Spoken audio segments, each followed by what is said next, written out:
devil in a red dress. Call 911, I'm a killer. You know I hate to confess. Bang, bang, got my hand on the trigger. The devil in a red dress. Call 911, I'm a killer. You know I hate to confess. Bang, bang, got my hand. Call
Forza Jerry, forza lotta, vincerai sempre con noi. Nice. I love Jerry, dude. He is my favorite. I don't think anybody has ever come close to being as favorite as Jerry is to me ever in The the top history. G. The top G. He is, but it's Jerry, top G. His name starts with a G. He's a top G. Yeah, How 100%. you doing, Antonio? It's been a while, man. You've been good. trying to get the girls, get yourself wived up. What's happening? I'm engaged already. Um, no, I'm following in Rock's footsteps. No, I'm good. I've just been relaxing. The end of the summer is like here, so I've been working and then been hanging out with friends, going to some good movies, stuff like that. Oh, you went to see Barbie? Nice. Oppenheimer. Ah, okay, okay. You didn't go see Barbie, right? No, I haven't seen it. Barbie is proof that Hollywood is brainwashes everybody. Barbie is proof that Hollywood is like a magic. It's like a spell. We live under a spell. The human race lives under a spell, and the main, let's say, wizard or witch or whatever you want to call it, is Hollywood, or at least that's a conduit.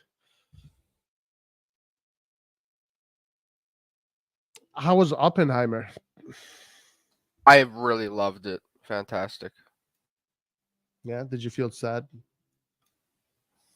I mean, That like sort of, but like it is. Well, that was like what was that, like what, 70 years ago? So I kind of like, it is what it is. Like I know what's gonna happen, but yeah.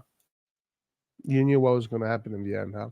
Well, I knew the context of the story. I just like it was more about the way that they made the movie, the way they filmed it, the dialogue, the The the music. acting. Yeah, it was That's incredible. Yeah. that's how they get you. That's how they get you.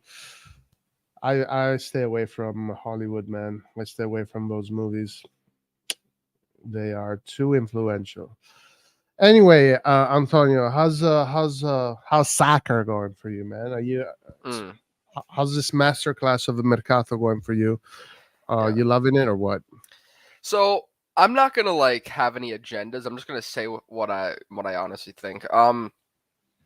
I think that a lot of the players we're getting. I know I've been watching what you guys said with like Liard in that video and other lives, and I know you guys are a little bit more like. I mean, I know you joke around, but honestly, you're not convinced by a lot of these players. I like the signings that we're making. Personally, I do like a lot of the players, but I mean, I think that there's still a lot of like mystery in the team. And I think that we still are missing a few things, and the way I think it's partially going to be down to Pioli, but also just the integration of the players. Not really his fault if it doesn't go well, but I still think that like tactically, it's his ideas, and most of the players that we're getting, um, I think Pioli does like them, but of course there are some signings like Musa and Pulisic that are pretty obvious. You know, those are just like marketing signings, and because they're Americans.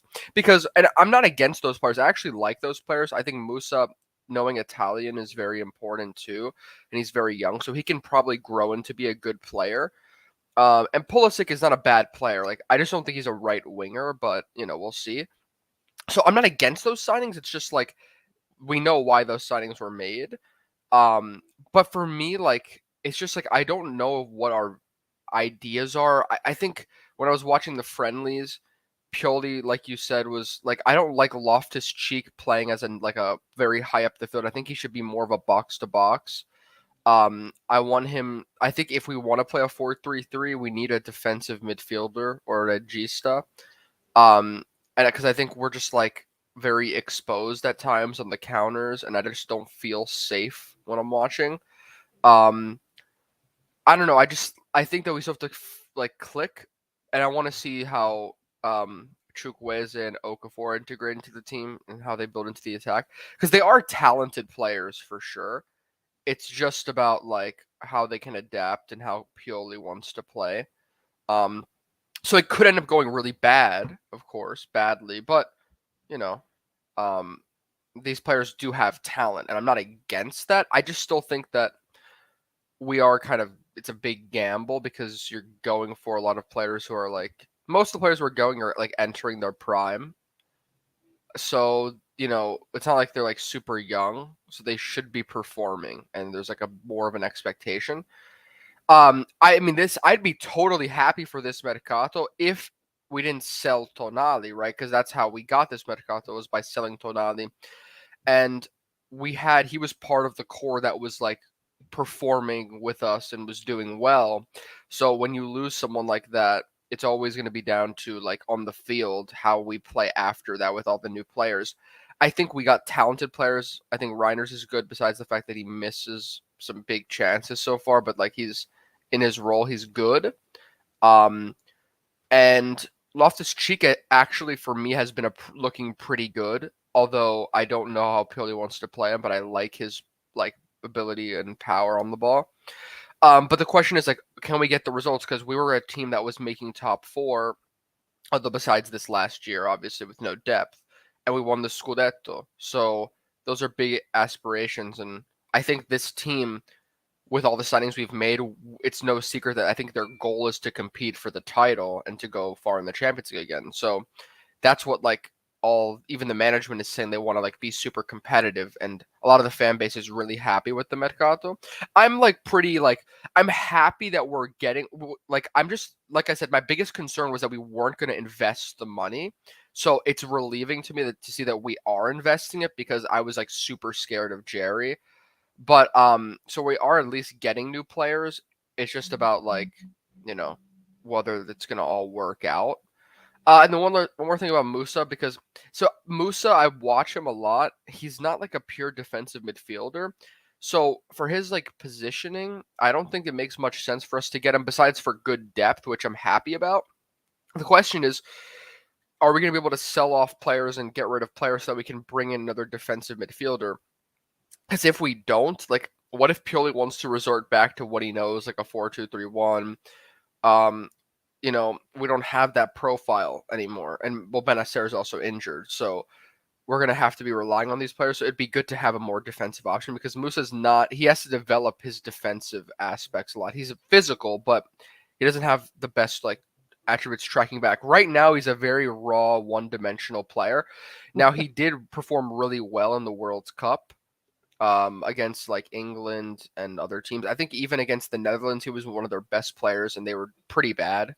Um, like against the Netherlands, and he got a lot of praise for his World Cup performance. But for Valencia, he didn't really, which was almost relegated. He was a starter like pretty much the whole season, and even U.S. fans are saying that he didn't really do anything. He was just blending into the field. So yeah, it is what it is. Like I think he's really talented. He's 20, and he can be molded into a good player if we coach him the right way. But right as of now, he's just going to be a depth player. I mean, unless I don't know if playing a 4-3-3 with him as a regista defensive midfielder is going to be good. It looks like I'm pretty positive that it'll be Krunic unless he's sold. Which if he's sold, we need to probably buy someone else, to be honest, in that position.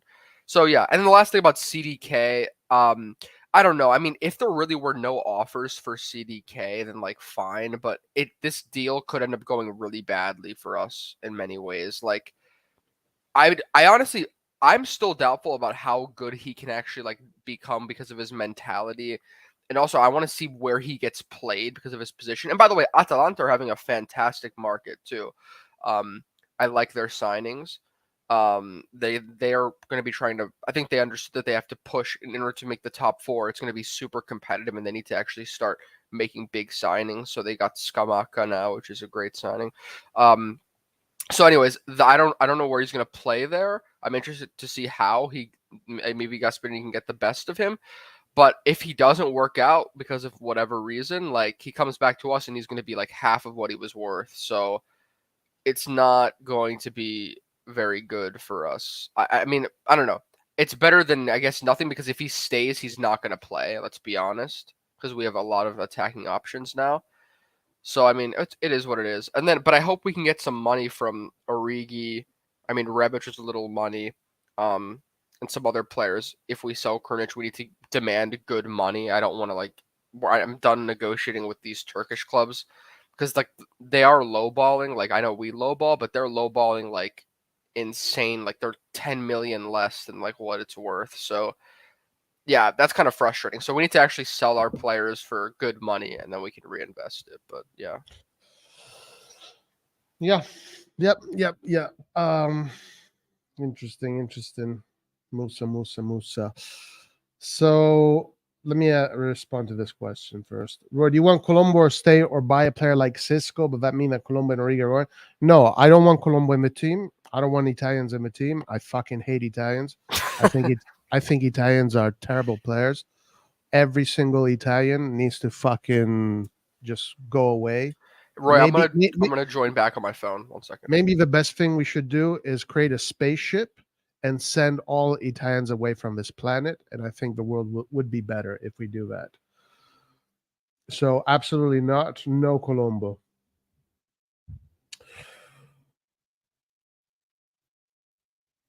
Anthony, you want to join the live? Sure, you can join the live. Only Anthony, guys. Nobody else is allowed to come in. Only Anthony.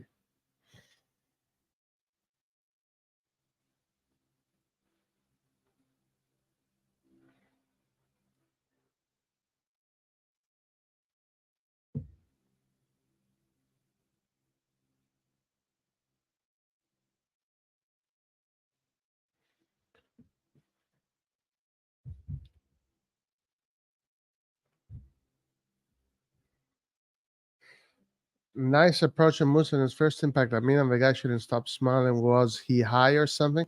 At least he looked good. You know, he presented himself with a nice suit. He looked good. The thing is, he's a kid, man. Like, and he's not even like, I mean, he's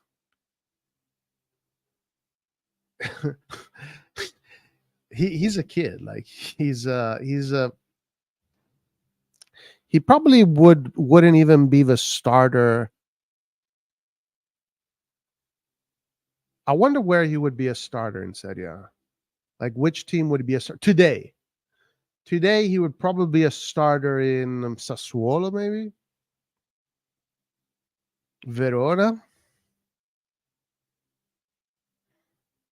Definitely, he wouldn't be a starter in any of the top 7 teams.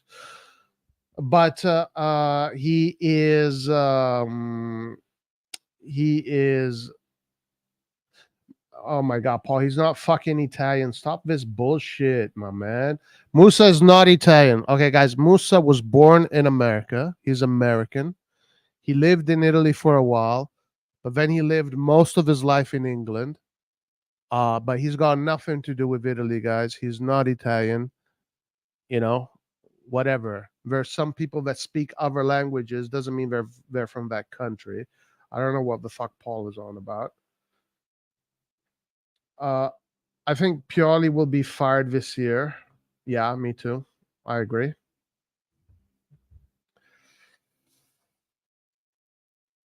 He's AI Italian. No, you guys, he's American. All right, he's American. He didn't say, "I'm glad to join Milan because Calabria and Florenzi are there." He said, "I'm glad to join Milan because my national team teammate is here, Pulisic. I'm glad to be playing with Pulisic." E americano, basta. He's got 4 passports. He's got 4 passports. I know, right? At least he made an effort in dressing properly, like Benacer did years ago. Guys, Benacer didn't even want to join Milan, by the way. Benacer didn't even want to join Milan. I think they were able to convince him. You know, Maldini and his I guess he was able to convince him, but Benacer didn't even want to join Milan.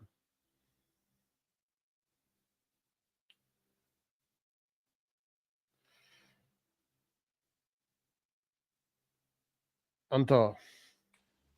Hey, Roy. All right. Also, one more thing. What?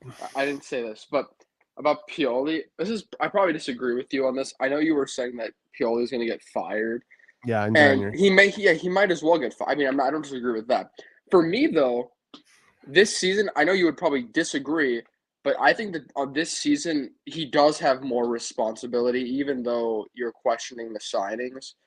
And I think that I'm concerned with the way because he talks all good. He's like, I want to play an attacking football. I want to play this, but it's from what I'm seeing, it's the same stuff. Like he's pushing up one of the midfielders. He's putting in the fullbacks when we have possession. Tomori, which I love as a player, but I'm gonna start questioning. I know it's just preseason, but also last season. And now I'm starting to question his distribution more and what he can actually reach in terms of his potential. I hope that maybe we should have sold him. I don't know. I hope that he can kind of snap out of this weird inconsistent streak he's having. But our buildup is really one dimensional. I mean, if we didn't have Mike, we would probably be like a mid-table team with our distribution. Like it's really poor. And I don't know. I just don't know where the ideas are. I hope that when preseason starts, we click and maybe we execute what he's like thinking. But it looks the same to me, and I'm concerned about that. Um, I don't know, man. Tomori. I mean, it's hard to say. He had that fantastic season. He had that fantastic season. Then last year, I thought he had an okay season. I think a lot of the criticism to Tomori is a little bit unwarranted. All defenders make mistakes. It's not like we conceded so many more goals than the other teams. I mean, we conceded maybe 10 more goals than the winner of the Scudetto last year, or something like that. Maybe 15 or something like that.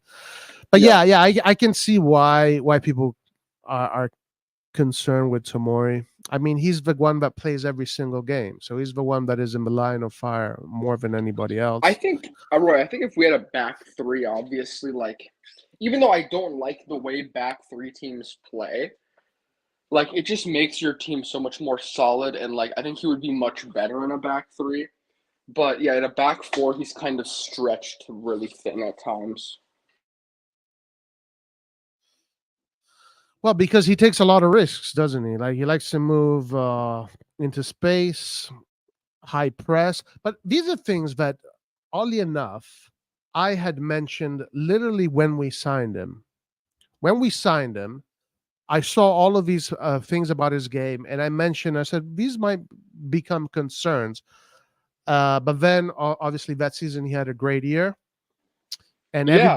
everybody said that I'm an idiot because I'm criticizing Tomori. No, this guy is the best.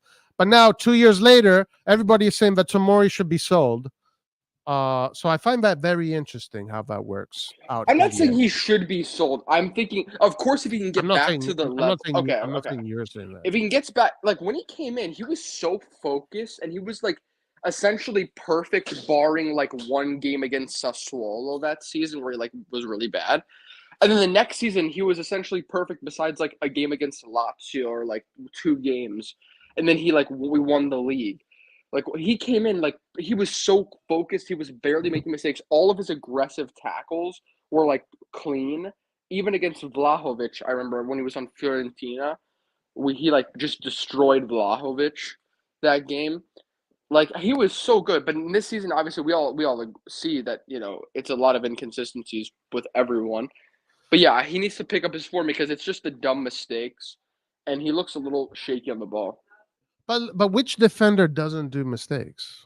No, they all Like, make mistakes, but I think like even Malik Chow on the ball, he actually makes like passes through the lines. He looks more comfortable on the ball. Like it's like obviously even Kjaer, they're better on the ball. It's just different oh yeah, characteristics. Yeah. of course. When it comes to like ball distribution, there are players that are definitely more technical than he is. That's not a question. Definitely not a question.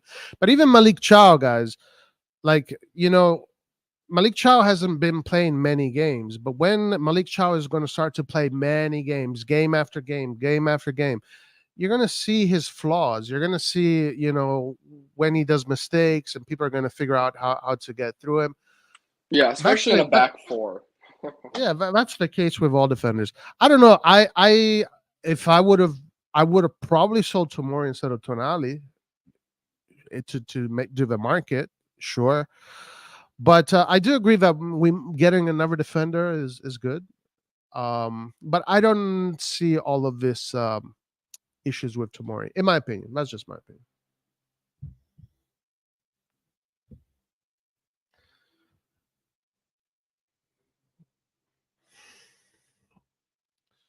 To sell Tomori, he's the best center back in the team, guys. I don't know what your opinion about him, but I love him and I want him to stay forever in Milano. Damn.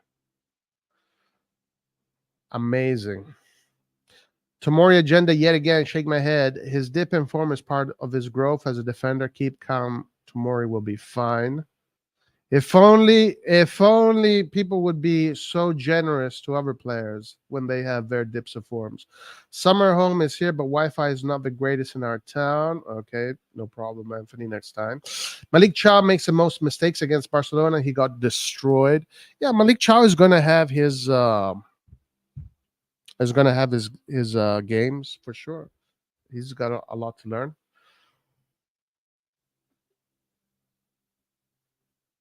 Tomori to be sold only to English teams. We could get premium cash. True. I was told Gabia over Chow. At that time, probably Gabia was a better choice than Chow. Guys, Chow literally fucking said his own freaking words. When I joined Milan, I didn't know the language. I didn't know the system. I didn't feel ready to play. Pioli put me in when I felt ready to play, and it worked out. This whole narrative that Pioli should have put him in the beginning, blah, blah, blah. Even Chow disagrees with you guys. Even Chow will he literally said it in an interview. He said it in the beginning was difficult to transition. It was difficult to figure out the system, the new tactics, new language, and he needed time to absorb all the information.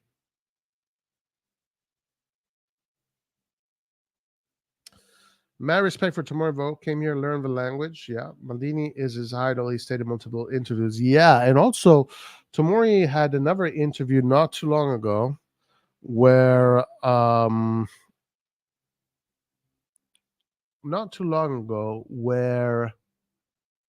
he said too many good things.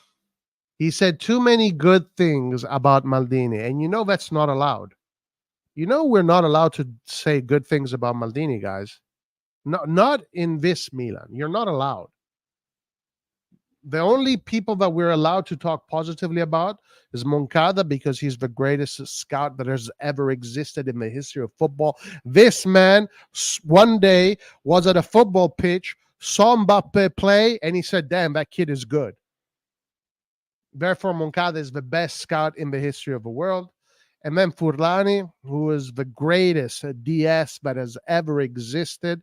This guy in one freaking summer brought us the best team since Arrigo Sacchi's Milan. So nobody's allowed to talk negatively about those guys, but Maldini, go ahead. Hey, Roy. What's going on with you, bro? You're going in and out? What's happening? Because I'm doing stuff. But listen, Roy, about Moncada though, I like the signings that the young player signings that we're making, like the Polish guy, Luca Romero, and maybe someone else like a defender if we get one. I think they're good signings. Romero is good. I like Romero. From what I'm seeing, the way he moves in the pitch, the way he uses exploits space, the way he maneuvers through space, his technique on the ball, it looks like we might have a top G in the making there. We might be having a top Roy, G. If he becomes a top G, then you were wrong. Just for the record. Wrong about what? Dude, you were when you were watching his highlights, you were like, don't even tell me this wasn't you. You thought he was like, he wasn't anything special, basically. Yeah. Right now, he's not anything special. But no, but you changed your opinion, though. Come on. I said right now he's. What do you? Hold on, bro. What do you expect him to do this year? No, I'm not. I'm just saying. No. In the highlights, you want to go there? You want to go there? Let's go there. What do you expect him to do this year? That's not what you said. What did I say? You said you were sort of judging his potential already from the highlight video. The highlight video.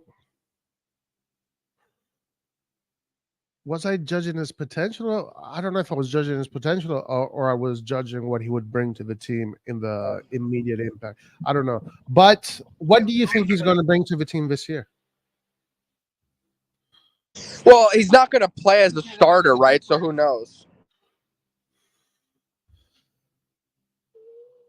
Right. No, what I'm seeing, just the way he moves on the pitch and with the ball, I think he can potentially become a top G, potentially, but but not this year, not next year, not in maybe in 4 years, in 3 or 4 or 5 years.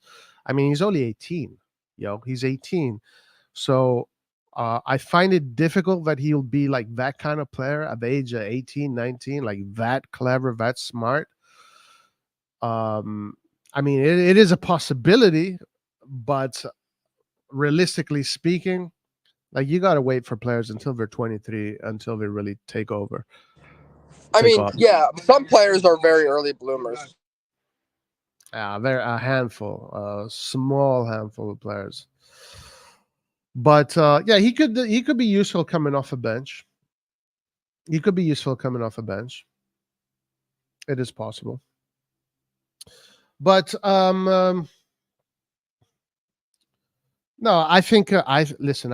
It's no secret. I think the Mercato offensively, I'll give it a 6 maybe offensively so far. Midfield, I give it a 3.5. Like it's such a bad Mercato in the midfield. It's so bad. It makes me sick to my stomach. What a terrible job we did. I can't believe we sold the fucking one of the best midfielders in Italy to fucking downgrade our midfield to bottom 6. I mean bottoms like we're not a top 4 midfield. Like no way this is a top 4 midfield. We're lucky if we're going to be in the top 6. Now what can save us, I think, is the forwards. I mean, we have Leao. Leao is one of the best players in the league. He is definitely, in top 2, top 3 best players in the league as far as output and impact. Giroud will score big goals. We have a great goalkeeper. We have the best left back. So these things will save us, but our midfield the downgrade of our midfield is so fucking painful to me. It is so painful to me to see how much we've downgraded our midfield. Like, I still don't understand. So we sold Tonali. I understand, like, okay, we still wouldn't have had Benacer because we lost Benacer for the full year. But you sell, what is the one, maybe second or third best midfielder in Italy. And then you replace that midfielder with these guys. Musa, who's this guy still has to fucking show who he is. He still has to play in every single stadium in Italy. He hasn't won a Scudetto. He hasn't scored winning goals against Lazio of the Olimpico that will win you a Scudetto. He hasn't done any of this shit. He doesn't know what it's like to do all of it. He doesn't know. Reindeers is coming from AZ Alkmaar. First decent season he had. Never been in big games with his national team. Loftus-Cheek, I mean, he's a utility player at Chelsea. Like he's, I mean, come on. If we want to consider Loftus-Cheek a top player, then we might as well fucking believe in fairy tales. Like what kind of midfield is this? What kind of midfield is this? How the fuck do you expect me to be? Yay! Great job. These guys are amazing. They brought us Reindeers, Loftus-Cheek and Musa. Wow, amazing. What the fuck, my man? Oh, right. To be fair, from what I've seen on the field, though, Rangers and Loftus look like solid players. They look pretty good. Like I don't think we're not going to be. They're not awful players. I mean, we still have to see how they do in Italy, of course, but they look like they have a lot of ability in their positions. It's not about ability. It's not about. Okay, so it is also about ability. Yeah, these are top division players. Yeah, Loftus-Cheek has played in the Premier League. He's got skill. His stats in keeping the ball are good throughout his career. Winning the ball is okay. Offensive output non-existent. Keeping the ball, he's decent at keeping the ball. He's got skills, but what about the details? All the details that they have to learn in the Serie A. You don't just fucking come to this area and all of a sudden you know all those little details, all those little moments that are game defining. You have to acquire the knowledge. If you look at every single midfield we're competing against, Napoli, they've been working on that midfield for 3 years, 4 years. After the third year, it became a fucking European level midfield. Lobotka, Zelinski, Anguissa. Now that's 4 years now that they've been building that midfield. Anguissa is going to be his third year this season coming up. They didn't just get, okay, guys, I'm going to buy Lobotka, Anguissa, and Zelinski in a month. I'm going to put them together, and then this season we're going to kick ass. Right. I think if we don't, I think we just need a regista who can defend, and then we'll have a pretty solid midfield. Solid again for what? For who? It'll be good enough in Italy if our attack is good. What? If our attack is good, it'll be good for Italy. But to achieve what? To fight for the league. No, my man, we're not fighting. I mean, you haven't even seen them play though. I don't need to see them play. I don't need to see them play, and we have seen them play. But it's not about not seeing them play. It's about their experience and who are they? Are these guys people that have a resume, right? That what resume does Musa have? What resume does Reindeers have? Loftus-Cheek has a decent resume, but he was the Brocchi of Chelsea, right? Roy, it's just how I see it is this, okay? If we can get a defensive midfielder who won't be as good as Tonali right away, whatever, then we have at least positionally addressed the gap left by Tonali. Benacer will eventually come back, and we've added a lot more depth and quality to the midfield than we originally had. But however, I still believe that, of course, we don't have that backbone security in the midfield, but the work rate. But I think if we were to get that, we would at least we'd have more options than we did last year. So let me ask you a question. If it's so easy to just sell one of the best midfielders in the league, what Nathan here is what Paul is saying is not true. Yeah, his possession, as far as Tonali, his possession is not great, but everything else is great. Tonali finished the season with 11 goal contributions. You know how much Loftus-Cheek finished last season? You know what his goal contribution was? One. Last year, Tonali finished his goal contribution with 11 goal contribution. And if you look at Tonali's stats when it comes to ball recovery, it's far superior to any of the guys that we got. Far superior. And it's consistent. You can look at them consistently throughout the years.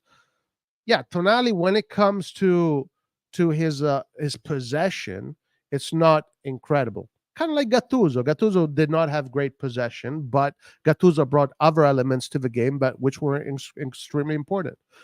Tonali not only brings that work rate and he wins the ball back in midfield and he elevates the team that way, but Tonali is also clutch. He scores big goals or creates big assists.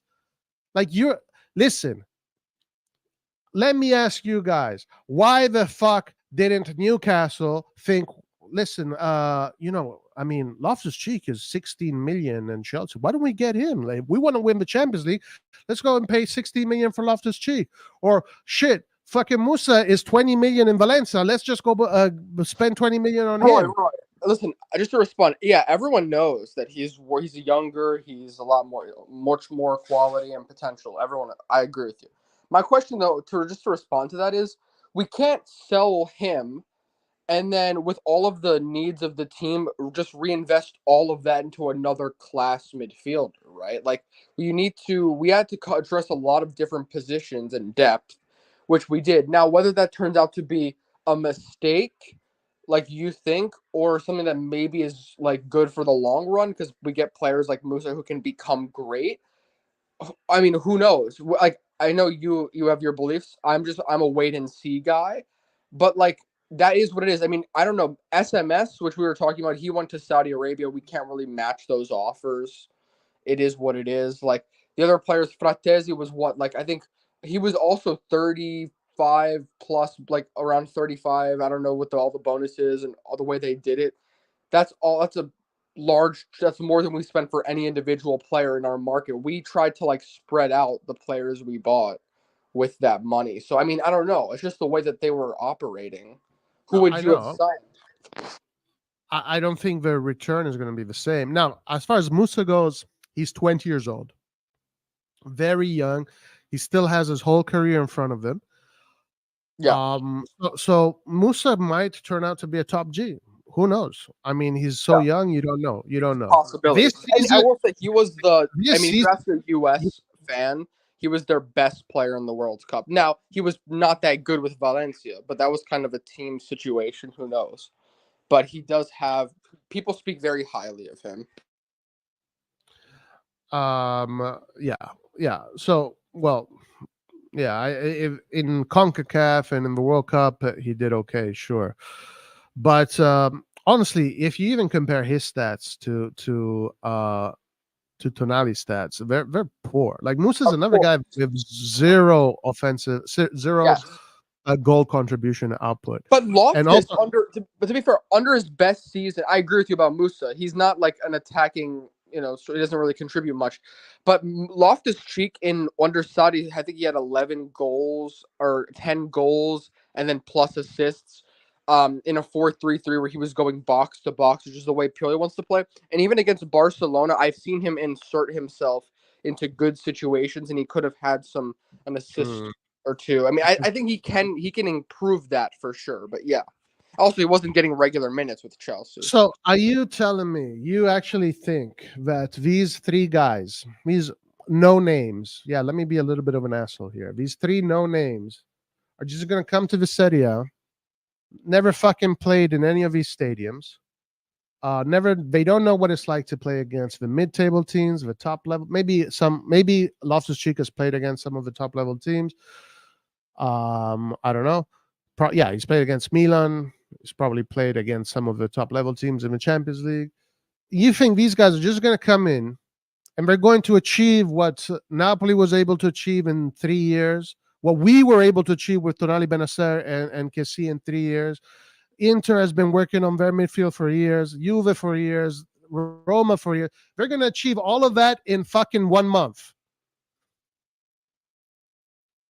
Well, that's a bit of an exaggeration. All I'm saying is, with these players, I think they have quality. And I think that with that, I'm not saying they will win the league. I think we can fight for top four. And no one knows what the potential of the team can become because of, like you said, we have players that are young, all these new players that, need to play together. And there could be, there's a chance that they click and they play well. Not right away, maybe, but maybe by the time Benacer comes back, if we're doing decent in the league, like if we're in the top four and it's close, we can start to click and maybe make a late push or something. Like, I don't know. It's a possibility because the players have individual quality. It's just about working together as a team and finding that balance, which I know takes time. I agree with you.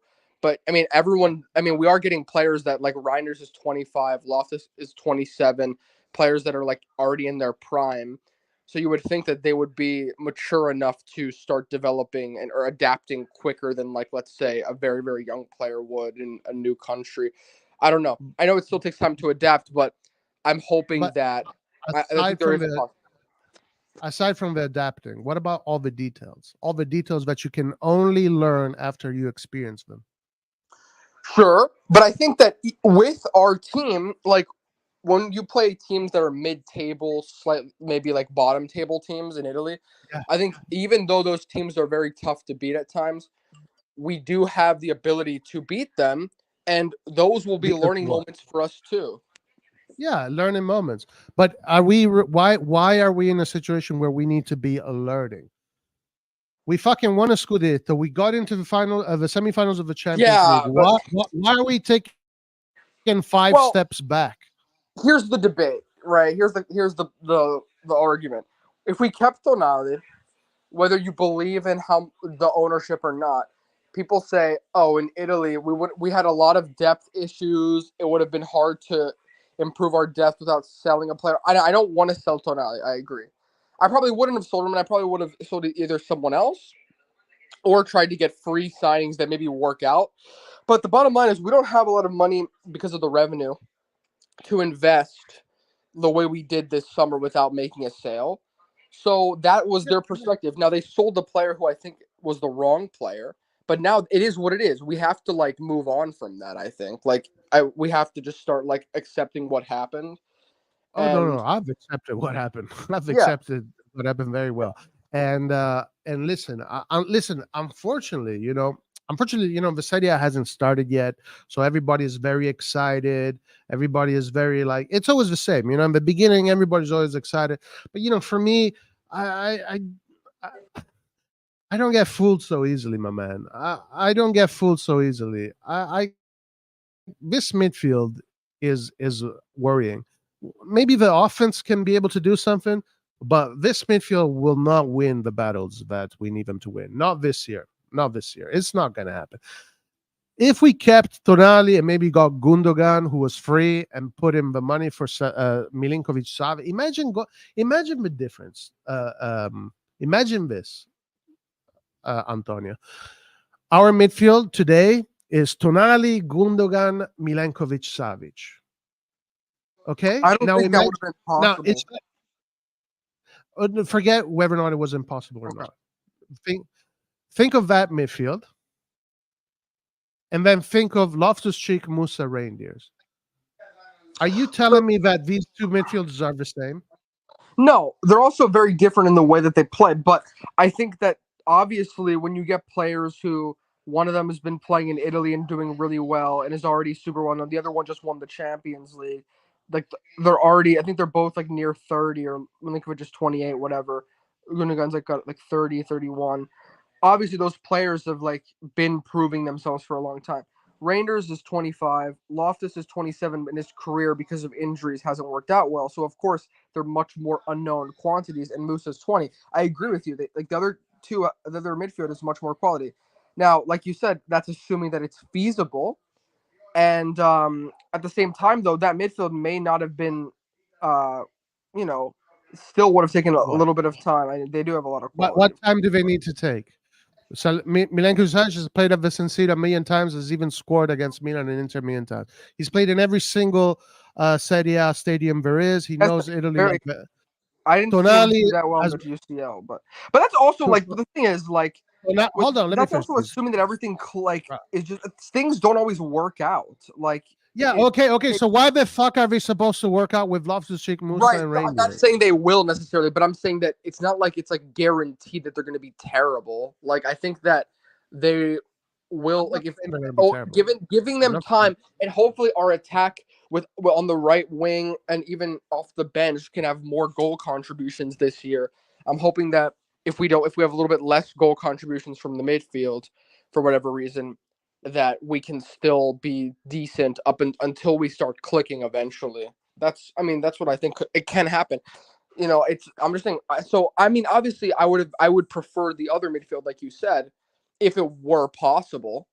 But with the situation that we're in, and I don't think that we're going to be automatically. Why would it be impossible to get Gundogan? He's free. Well, Gundogan, no. Yes, that was possible. Of course, you have to see, did he really prefer to go to us than to Barcelona, which we don't know for sure. There were some discussions about that. All players are being contended, man. You have to convince the players. It's up to you to convince the players. Sure. Now, Milinkovic. Leao, by the way, Leao was being contended by many teams. Yeah, many top teams, but Massara, Maldini, and Boban convinced him to come to Milan. Yeah. Okay. Well, that was probably good for his career, by the way. But we can talk about that. But anyways, I think Gundogan didn't have anything to lose, and so we could have probably signed him. But SMS, I don't think it would have been possible because obviously when the Saudi Arabian offer came in, he accepted it. I think negotiating with Lazio to a direct rival, knowing that other clubs are going to be there, it's super hard. You do it before. You anticipate everyone. You get the deal done in January. Who, SMS? Yes. Are you crazy with Lotito? No way that's ever going to happen. Why not? They don't like selling to their rivals in Italy, especially. And you get the then, deal like, done soon, man. You get the deal done fast. You don't they would wait. have You never don't agreed. wait. They would have never agreed to sell him in January while the season is still Who going knows? on. Who knows? You don't know. You don't know for sure. I'm sorry. That's BS, man. I'm sorry. No, you can think that, but you That's don't know not for sure. realistic. I mean, I'm You're not even. you're I don't want you're to have coping. that You're conversation right coping. now. You're coping. Let's be honest. You're kind of coping right now. No, I mean, I'm a Milan fan. You're I support the justifying team. Moncada and Furlani's failure to get us a good midfield. Well, we still have to see if that is a failure, but and also, How can it not be, my I'm man? also not. I don't think. Let me- I honestly don't believe SMS is possible. So that's my. Well, like, Let it me is ask you what a it is. question. Is our midfield better than Napoli? Well, Napoli's okay, midfield. so they have Zelinski. I don't know if he's going to stay, and they have Yeah, Anguissa he's and staying. Looks Lobotka. like he's staying. Yeah, Elmas As and of them. now, because they have played in Italy and they just won the league, as of now, it is not. How long have they been playing together? That midfield. Like 2 years. Was it two? Like, Anguissa, this is his second season in Italy, right? 2 years. So this is going to be his. What about Lobotka and Zelinski? How long have they been playing together? I don't know. And 2 more years. and Elmas. Okay. Sure, sure. So Napoli is clearly a better midfield than Milan's, and they've been playing As together of now, well, as of now. I'm saying that now.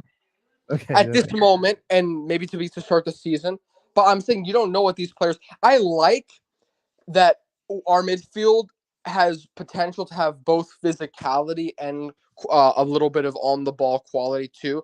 Rangers is not a short guy. I know he's not defensive, and Loftus-Cheek is extremely physical on the ball. I think that can, against teams like Inter, that's something that we didn't really have much of, especially in a two-man midfield. If we can have 3 strong midfielders, it could be Inter's midfield is 5 times better than ours. of course, as of now, based on what we know about how good their players are, yes. Like I said, we have players that haven't done it in Serie A before. I agree, but I'm saying that we have differences now in sort of tactical options in the midfield that we didn't have. Like last season, we had Benacer, Tonali, who were both great, and then Krunic would slot in whenever he needed to, and then besides that, we had Vranks who barely played, Adli barely played. Pobega, who would play, which we still have. So, but we didn't have many other options. Now we have a few more different options, but of course we lost Sonali. So I'm saying that different from Ranks. Yeah, well, in terms of what his play style is different. Ranks is more of a potential. What about impact? Forget play style. Impact. Is he going to be really that different? Right. So it depends. Will he get playing time, because Pioli never played Vranks, and when he did, he got subbed in, or I don't know. He didn't play him that much. That's the thing. So for me, it's also more responsibility goes on Pioli too, not just the management in this situation, because Pioli seems to be very happy. They're getting him the right winger and Okafor, which he really wanted, because Pioli was like, "Oh, I saw him play against us, so I like Okafor." I know Pioli would like Milinkovic-Savic too. I mean, who wouldn't? He's a great player, but we don't know if that's possible. But my point is, I think we should also see how it depends on what Pioli does with Musa and where he plays him, because I'm still curious about where he's going to fit into the team. But anyways, so of course, quality-wise, yes, we took a hit as of now. But with the amount of new players, I'm not saying all of them are going to be great. But even if one of them can bring in a lot of quality, then maybe we look a bit different, and still things can kind of work out. I think it's possible. Sorry, I got to respond to that, because this comment here is just so out of line. It's insane. Edison Sokoli says, Roy, stop with this midfield talk, man. Midfield isn't everything. Fucking Juve has a horrendous midfield and finished higher than us, Fiorentina and Roma. First of all, they don't have a horrendous midfield. They have a pretty good midfield, actually. You're confusing their style of play.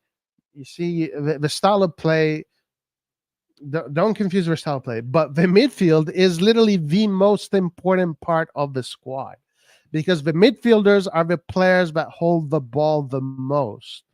You not understand this, Edison Sokoli? Leao will touch the ball in a game maybe 20, 25 times. Loftus-Cheek, being the midfielder, will touch the ball 60, 70 times. You understand? Most of the ball is going to be touched by the midfielders. How the hell can you tell me that the midfield isn't everything? The midfield is the engine. The midfield is the engine of the fucking team. You know, when you have a Ferrari, yeah, the turbo is the attack. The fucking I don't know, the windshield, whatever is the defense, but the engine is the midfield. What are we talking about here, man? Roy, I'm gonna say something that you disagree with, but I think Okay, with here we this go. new midfield, our Here we go. attacking capacities are greater than what we had last year, like our offensive output. Wait, what? Say that again? I think with this new midfield, we have some players like Reinders and Loftus who can together combine to bring a more offensive output. You are dreaming. You are dreaming. You are dreaming. Benacer, if he comes back, also will contribute, but yeah. Bro, you are dreaming, my man. I hate saying that because I don't want to like knock on. I'm superstitious and I don't want to jinx myself, but Yeah, I this don't is know. the thing. Like, I'm not superstitious, and I'm extremely realistic. I'm extremely realistic. I'm way too real. You know what? It bothers me how realistic I am. I wish I could be like a lot of the guys here and just fucking, live in La La Land and think that we're going to win the Champions League and we're going to win the Scudetto. But I just don't have that ability because I know too much. I have too much I know I'm too knowledgeable. I need to be more ignorant. Ignorance is bliss. That is my issue. I need to be more ignorant.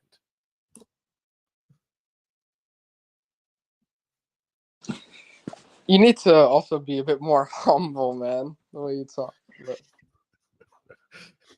Humility isn't part of the agenda. Was Juventus midfield better than AC Milan's last season? I don't think there was much difference last season between our midfield and their midfield. I don't think Rabiot is pretty solid, to be fair. Say that again. I like Rabiot. I think he's pretty solid. No, I mean they have a decent midfield. The one thing that they have over us is the future because they're farming some top G players with Rovella, Miretti, and Fagioli. They're basically farming three Tonalis there, three Barellas over there. So in the future, they are going to surpass us by a lot. Right now, I would say. Well, right now we are the worst midfield out of all the players because we don't have any experience. Experience is part of the game. We never played a fucking Serie A game together. So right now we have to be the worst midfield there is as far as the 8 sisters. In the long run, I don't know how much we can improve. Once Benacer is in the fold, then you have a top G with Benacer, and then you can start to talk shop. But as of now, we are definitely 100% the worst midfield of the 8 sisters. We are the midfield that still needs to figure out how to play together. Our midfielders still have not achieved anything in football to be recognized, to be feared. Nobody's going to fear our midfielders. They haven't done anything for our midfielders to be feared. A tough time for the midfield. Very, very tough time for the midfield. There's it's just the way it is. Like, it's just the way it is. You cannot, because if this was the case, right? If this was the case, then why doesn't every single team just do this? Oh, fuck, we want to do, how come all the teams in England, shit, Man City won the league again. All right, let's just fucking revamp the whole midfield. Let's sell everybody in the midfield and just let's revamp it. Why doesn't every team do this every year? Because you don't do that. It's not how you build a team. It's not how you prepare a team. Teams are projects that need to grow. You can't say, I'm getting these 3 midfielders and I'm winning the Scudetto. I'm getting these 3 midfielders, now I have a project. What is the project? Project is to achieve something. But yeah, people just don't know. We'll see how Liverpool turns out this year. I think they're doing a similar thing. Who did they get in the midfield? Well, actually, no. Okay, McAllister played in the Prem. That's the difference. But they got rid of Fabinho, Henderson, I forget who else, and they signed Soboslai and McAllister. Oh my lord! Well, there you go. They fucking signed one of the fucking best midfielders in Europe. Easy, yeah. Okay, if we sign Soboslai, I'd be like, fuck yeah. All right, now we're talking. Okay, who else did they sign? Alexis McAllister. Oh shit, a fucking World Cup winner. Yeah, that's what I'm fucking talking about. Okay, Well, so your point is wanna, about experience. no, right? my point is if I want to fucking rebuild the midfield and want to achieve things right away, I buy the fucking top G's. I don't buy fucking random guys. Four top Bets. Gs. Who else did they guy? Who else did they get? I think out of their big midfielders that they've got right now, those are the two confirmed ones. But they're gonna get another one who's probably a bit younger. That's been rumored. Yeah, but then again, you know, you have Soboslai. This guy is a pure talent. You have what's his name? McAllister, World Cup winner, great, you know, like as a different category. That's that's a total different category. Roy, they paid for Sloboslai more than Tonali, and because of because they cost good midfielders cost money, my man. You want a good player, you have to pay. Why are we the fucking cheapest team in the Roy, world? can you pay for Milinkovic Savic for us? 40 it's not my fucking money, it's their money. 40 million for Milinkovic Savic is a steal. It is a steal. 40 million for Milinkovic Savic. Milinkovic Savic is better than all three midfielders we got. What the fuck are we doing here? Ray, what's your thoughts on Benjamin Sesko? I like Benjamin Sesko a lot. It's very good. And they sold like 7 players. You realize that if that your steal of 40 million would basically mean like our Mercato would be like maybe we get like 1 or 2 more players for free, like and then like 1 or 2 more signings after that, and then our team is like that's Why? the most we could do. Why? Because we don't have, we needed to use the money that we made from Tonali to build. Okay. Listen. First of all, and this one goes to some dude in the WhatsApp chat that keeps busting my ass too. I was one of the first people here to say that not because I'm fucking smart or whatever. I just read what Scaroni said. Scaroni said that the way they're going to fund the Mercato is they're going to do player trade. They're going to sell players, and all the fucking money they're going to make out of those sold players was going to go 100% back into the Mercato. They said that's what they're going to do. I had no reason not to believe that. Okay? So this strategy here is bullshit. Why are we doing? What is the point of being so financially healthy if we have to revert to this strategy? Maybe we're not so financially healthy. Huh? Maybe we're not. Maybe it's all smoke and mirrors. Herbert asks, Roy, would we all would like top players playing for Milan? It ain't gonna happen anytime soon. Sorry. Why not? With that mentality, of course. So let's just fucking take all the fucking rejects and then expect us to be great. Sooner or later, Amrabat is 30 million, my man. 30 million. We fucking spent 28 million. What? We spent 20 million on Musa. Just put in 10 million more for Amrabat. And now at least we have a guy that knows the Serie A, one of the best defensive midfielders in Serie A. And now you can start competing. You cannot if you want to be the best in Serie A, you have to have the best team. When we won the fucking Scudetto, we won the Scudetto because we have the best midfield that year. But Benacer, Tonali, Kessie, Krunic, that was the best midfield in the Serie A. That's why we won the fucking Scudetto. And we also had the best left winger. We had the best goalkeeper. we had the best defensive duo at the time, and we had the best left back. When you have the best of the best of the best of the best of the best, that's when you are the fucking best. And that's what it's all about, being the best, winning trophies. Players can become the best. Exactly. They can become the best. Tonali, Benacer, Kessie, that trio became the best after 3 or 4 years of trial and error. Benacer had to develop into the player he became. Tonali had a fucking really bad season his first season. Then second season, he was amazing. Kessie had his trajectory. So what the fuck makes you think that Loftus-Cheek, Rangers, and Musa this year are going to come into the Serie A and just be the fucking best midfield in Serie A? I didn't say they'd be the best midfield. I said they'd be competent. I'm not talking to you. I'm talking to the general whatever. They can what? They can be a competent midfield for a top 4 team. They can be, not saying they will guarantee you. No, absolutely not. Absolutely not. Napoli is above us. Juve is above us. Inter is above us, and Rome is above us.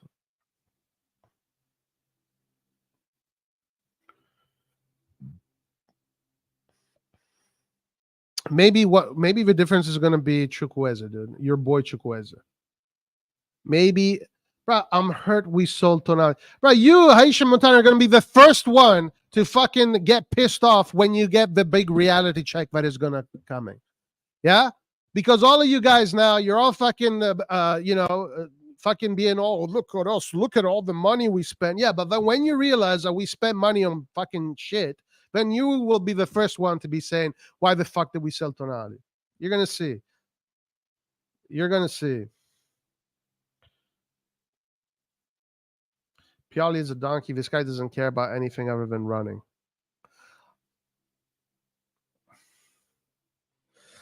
Midfield is going to be weak link all season. It is, and it's not a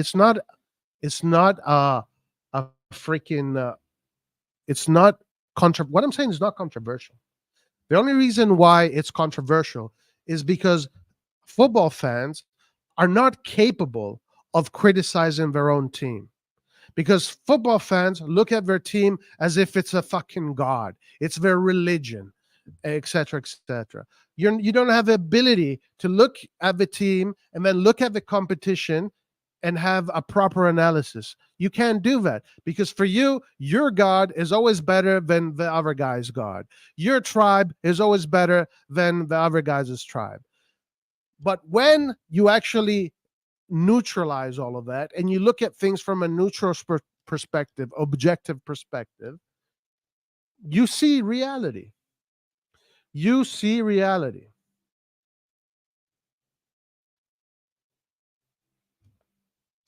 Serie A is not that difficult of a league. You fucking, bruh.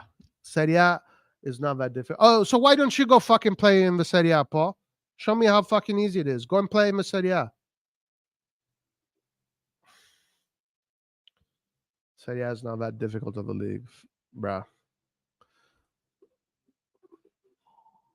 It's not even about whatever difficult or not difficult. It doesn't matter whether these players go to Serie A, German, Bundesliga, EPL.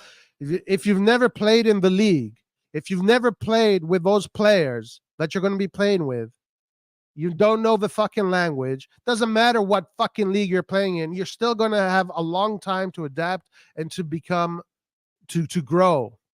You don't just fucking walk in and all of a sudden you're better than your competition that has been playing in that league longer than you have, unless you are a level of talent.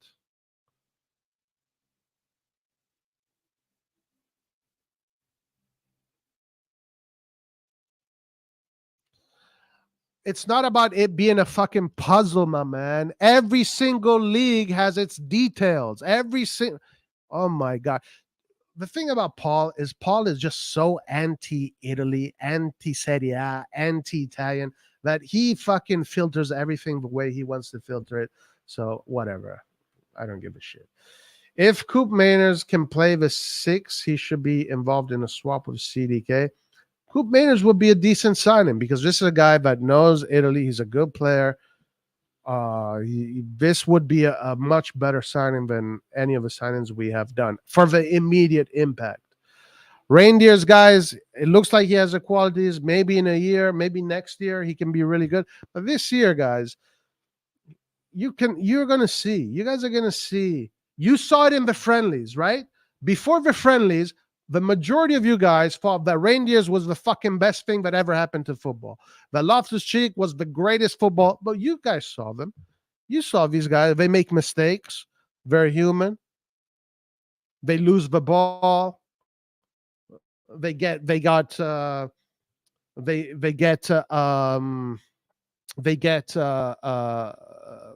whatever, people dribble around them. You saw fucking Reindeers just blow a shot. Like if Salamakers did what Reindeers against Barca, everybody would be saying here Salamakers out, right? So once you guys realize that these people are human beings and they're not fucking these incredible robots that you think they are, and then you're going to see them, you're going to see that these guys are not the level of Barella, they're not the level of Lobotka, Anguissa, Fratesi, and the players that we're going to be playing against. You're going to see that these guys are not that level. And then all of a sudden, a big fucking reality check is going to come onto you, and you're going to say, "Oh, Roy, you know what? You were right." Some of the other guys are just too fucking caught up in your own bullshit to realize it. Okay. Now this is something to be positive about. Hey, my woman had birth to a baby girl today. My baby is now listening to the stream. Hey, listen, congratulations, my man. That's awesome, bro. Congratulations to you. May you have a blessed life, and the baby girls may have a blessed life. Thank you for being here, but congratulations, brother. Awesome. That's really awesome. You're so wholesome, Roy.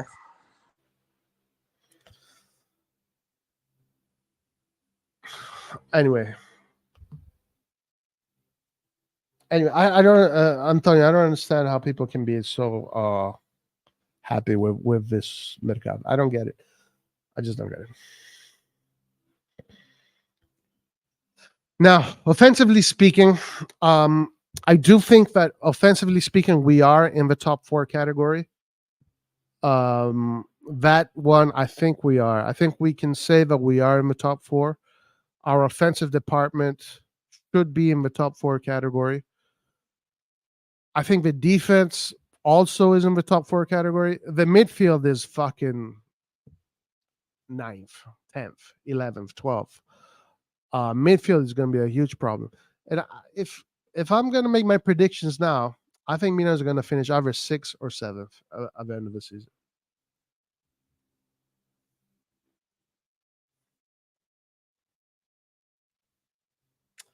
That's a beautiful name, my man. Awesome. All right. What about you?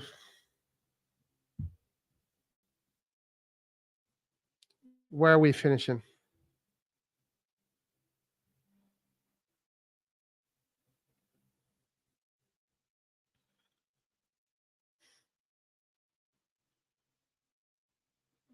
Antonio. What's up? Ma non sono negativo, porco Giuda, ma mi vuoi ascoltare? Ma porco Giuda, ma che cazzo vuoi che faccio? Ballo come una cazzo di ballerina per sti imbranati che non sanno un cazzo di quello che stanno facendo. Ma questa non è negatività. Sei tu che pensi che vinceremo lo scudetto perché non capisci una minchia, porco Giuda. Abbiamo preso delle scarpe, non lo sai te ancora. Ma io lo so, mannaggia. Tu non lo sai ancora, ma io lo so. Non sono negativo. Porco Giuda.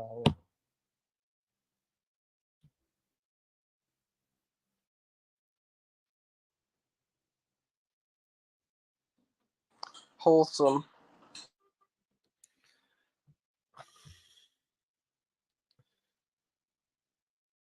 They paid €1 million for a Polish kid. Anyway, listen. What's wrong with that? Okay, I'm going to be quiet. I thought you talk first. No, I can't. I can't. I can't. Sì, ok, vaffanculo a te, Orighi 20. Ancora stai qua che rompi i coglioni con Orighi 20, ma vattene un po' a quel paese, va. Capisce una minchia di calcio e vuole venire qua a dire cagate.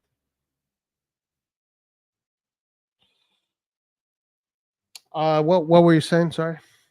I can't take over because I'm about to have my lunch. So. Oh man, dude, it's I don't know. It's very disappointing. It's very disappointing. Anyway, at least okay. You know what's Right. going to be positive? You know what's I know. going to be positive? You're so Antonio? wholesome, man. You know what's going to be positive, Antonio? That What? the next 5 games, Milan is probably going to win the next 5 games. Okay, probably Milan is going to win the next 5 games. Yeah, against Inter. No. Against the 2 friendlies at Milanello, you know. So all of a sudden, Reindeer is a top level player again. Milan is going to probably win against Monza. They're probably going to win against Bologna. Maybe they're going to win against Torino. So all of a sudden, Milan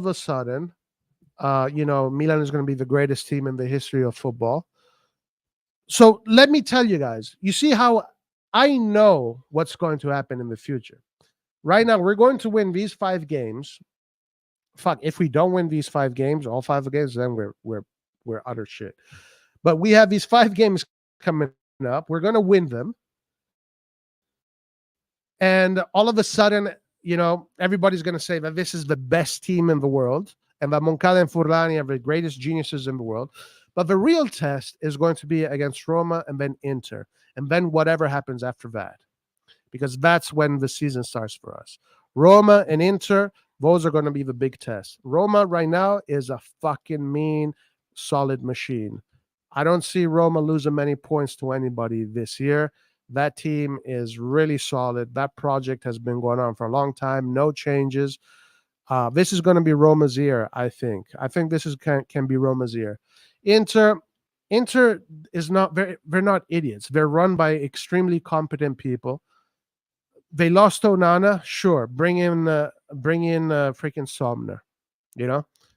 Somner doesn't need any fucking. Somner is a top level goalkeeper.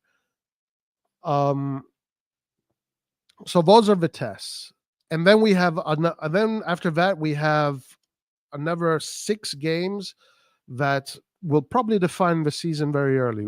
Either we're going to be chasing the whole season because of the first 10 games, or maybe if things go well, we can be on top. But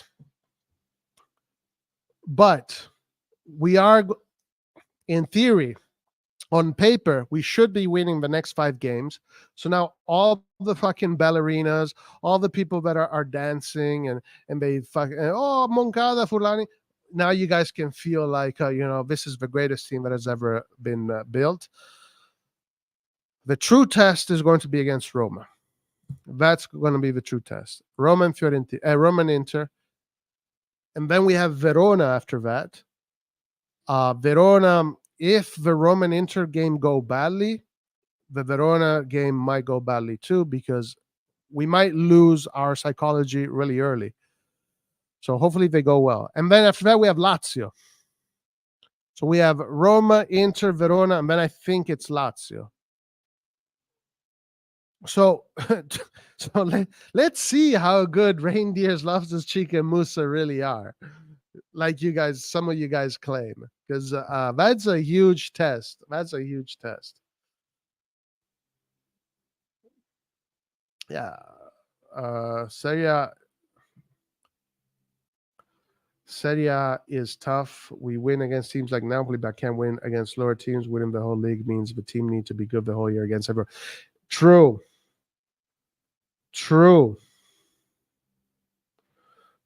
It is, and that's the other thing. It's that's another thing. A lot of Milan fans, they think that we have it all in the bag, but every year playing against the smaller teams, the reason why the Serie A is the hardest league in Europe is because of that. Because the level of the smaller teams is much higher than the level of the smaller teams in every other division. That is why the Serie A is the most difficult league in Italy. Serie A is a front runner league. If you have the best starts in 10 games, you basically win the league. Yeah. If you have a strong start, you can definitely it's definitely a good thing. Roy, who's Roma? I don't know who Roma. If they get the striker, whoever it is, they can have a really solid squad. Yo, Roy, have you watched Summer? He's making so many mistakes. Yeah, but he's still a top G goalkeeper. Roma is so shit. Never, not this year, Hisham. My God, how can you rate Cristante, Matic, midfield? How, Cristante, Matic, are they any different from the guys we got? Are they really any different from the guys we got?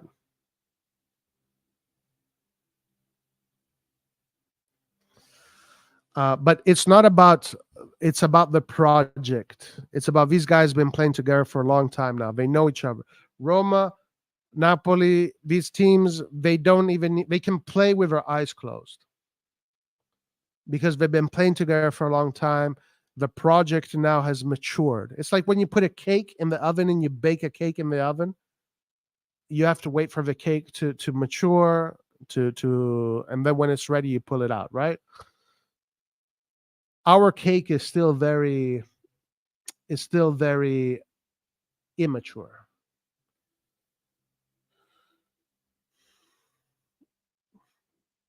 Bologna will park the bus, get ready for Pioli to do Leao and pray real quick. Yeah, it's going to be the Leao show. Everything is going to go through Leao, of course.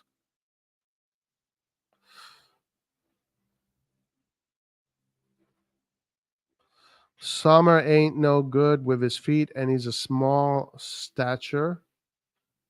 I mean, come on, man. Sommer is a good goalkeeper. He's not the best goalkeeper, but he's a good goalkeeper. Lazio's underrated as hell. Of course they are, yeah. Rashi said that doesn't mean anything on average. I watch more Serie A than EPL. Slightly have eyes to stop the delusion. Yeah, but you hate everything Italy, so it doesn't matter. Lazio always in top 6. But if they get a striker, the same that applies to our midfield is to their attack, they need time. No, because it's only one striker. It's not a whole department. We're doing a whole department. Later, Herbert. See you next time. Matic is ancient. The guy barely has the ability to mobilize. Yeah, I'm sure that's what they used to say about Ibrahimovic when Ibrahimovic joined Milan. Listen, again, it's not about the quality of the players. It's about the project. As far as quality goes, Roma and Milan are more or less the same. Maybe Roma has a little bit more in the midfield, slightly. But quality-wise, in theory, it should be pretty similar. The difference is that they've been playing together for 3 years. We haven't been playing together. We've been playing together for 3 weeks. That's the difference.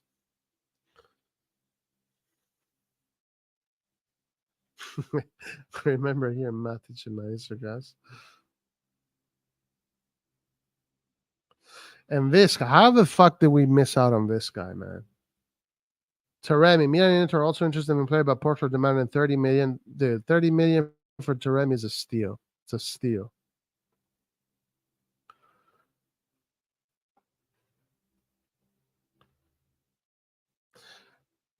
The difference between the EPL and the Serie A is this. The EPL is based on not physicality. It's not more physical than the Serie A.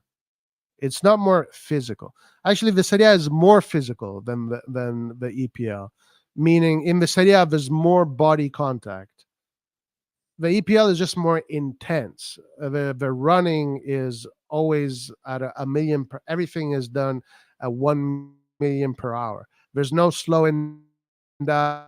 There's no change in rhythms. There's no dynamics. It's a very unidynamic kind of football. Aside from the Man City that plays more like a Latin team, etc. But the English teams are very unidimensional. It's just 1,000 miles per hour up and down, and all of this. So in theory, the smaller playing against teams like that, it's simpler. While in Italy, the smaller teams have a different approach. First of all, they're more technical than in England because it's just the way it is. Uh, Italian football is just more technical than English football, and it's more tactical. Therefore, the lower teams are going to purposely slow you down, cut your spaces. They're going to make the game boring. They're going to make the game boring for the neutral viewer. They're going to that's their strategy, and some of them do that really well, and it becomes very difficult. Players like Leao, they can't score goals against these teams. That's why Leao shines really well against Napoli, against Juve, against the teams that like to play open football. If Leao played in England, he'd probably score 40 goals a season. But when Leao plays against the smaller teams that close down, you guys saw him. You see how ineffective he can be. It's very difficult to play in Italy. And the one of the reasons why Italy continues to be so competitive, even though the resources keep on going down and down and down, is because the level of football is really high, and because the lower teams make it difficult for the mid-level teams and for the higher teams. The big difference between the European nations is that England has a shitload of resources, so the top 4 teams have all the resources in the world to buy the best players and the best benches, so the best coaches, and that's where the difference is. The difference is in the top 4 category. But everything from the middle to down the bottom, even though the English teams have more money, still the quality in Italy is better, and it's more difficult to play against the teams in Italy than it is. You guys saw it's more difficult to fucking play against Udinese, Fiorentina, or Bologna than it was against Tottenham.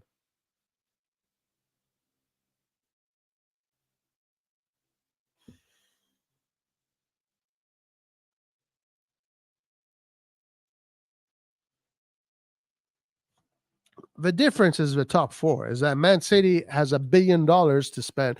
Guys, Man City has immense resources. That's why they're the best. Okay.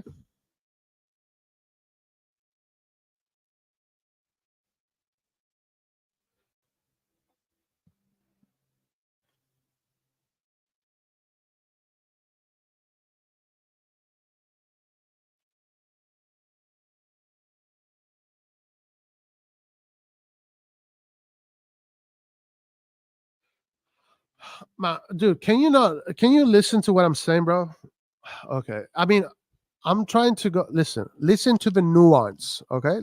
Pay attention to the nuance, all right? Pay attention to the nuance. If, let's say,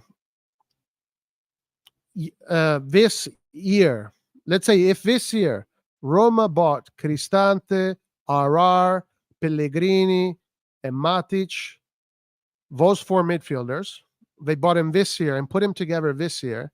And let's say Milan this year bought Musa, Reindeers, Loftus-Cheek, and Krunic. Okay. This year, both teams would start more or less at the same level. I think maybe Pellegrini there is the difference. Arar and Pellegrini maybe have more quality than our guys. But more or less, it's the same. But because Roma has already been going for 3 years, and we are starting from scratch at year 0, they are way more advanced. Do you understand the nuance?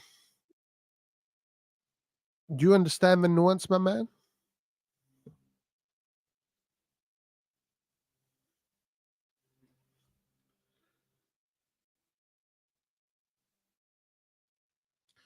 This is the thing, like, okay, and this is something that I learned coaching football, because I've coached football for over a decade. I have experience with coaching from U6, U8, U10, U12, U14. I've never coached U16, never coached U18, but I did coach adults, semi-pro, college, and females. And one thing, I learned a lot of things in my coaching days, but one thing for sure is that developing a team in a month is impossible. Nobody can do it. It is not something that happens. The players you get, they grow, they develop, they get their experience, and they slowly climb up the ladder.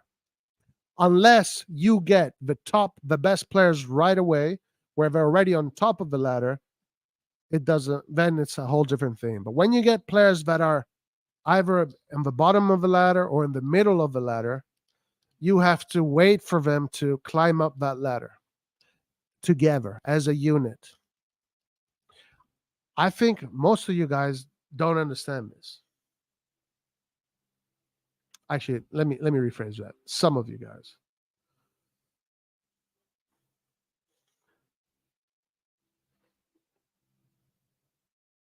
Roy, probably you're talking about Milan that loses versus small teams 4 out of 10. Inter, Napoli, Juve will crush a small team. Yeah, that's true. I think Milan's problem with small teams is not even so much the quality of the players we have, because even when we had Kaká, Seedorf, Rui Costa, Pirlo, Van Basten, Roberto Baggio, George Weah, you name it, we would still lose against the small teams. It's a psychological factor that it's like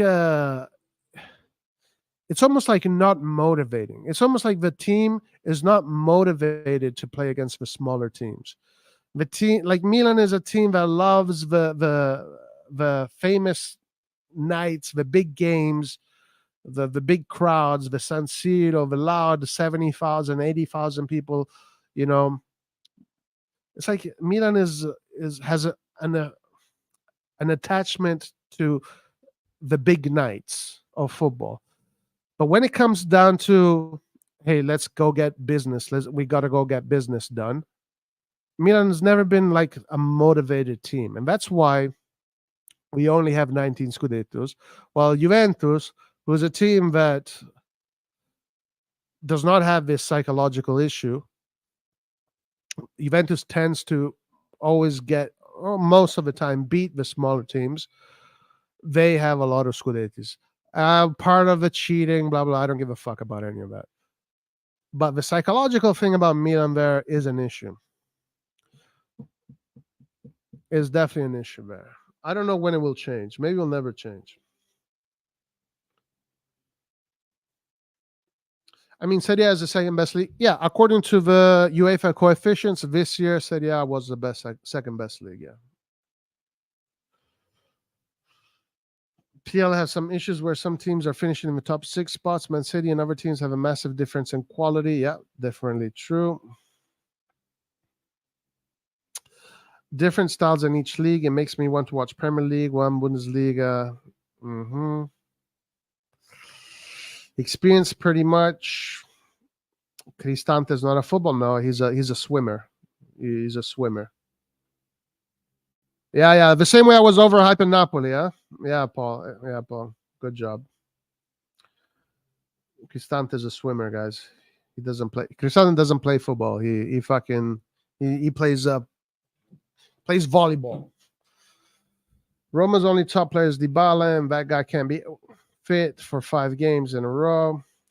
Okay, guys. Juventus is a team that cheats. These are not football takes. This is just tribalist banter. I don't care about. You're overhyping Roma. Okay, guys. You guys don't. And none of the things I say, you guys don't understand it because you guys, the issue with you guys is that you're too caught up in the tribalism of it. Oh, fucking Roma. I hate Roma. I hate fucking Inter. I hate Juve. They're cheaters. Roma this. Napoli always bottles the league. And all. You get caught up in just the fucking, banter between the. I don't give a shit. I look at the football. I analyze the football, the players, the project, the coach, who's in charge, what are they doing. I don't get caught up in the fucking tribalist banter, the fucking the war between the fans. And I'm a Milanista, therefore I have to fucking hate Inter. I have to fucking hate Juve. I fucking have to hate Napoli. I fucking have to hate Rome and blah. I don't get caught up in this bullshit, guys. This is bullshit to me. It's a thing that 2-year-olds do. I'm way above this. I talk about football. I talk about who are the players, what is the project, what is the objective of the project, who is the coach, how are they playing, what are they doing, blah, blah, blah. I don't give a flying fuck about anything else aside the discipline of football. I don't give a shit about the tribalism aspect of football. For me, that is a waste of time. It's a waste of time. If I use tribalism to analyze my opponents, then I might as well just fucking think I'm going to win every single year easy, no matter what.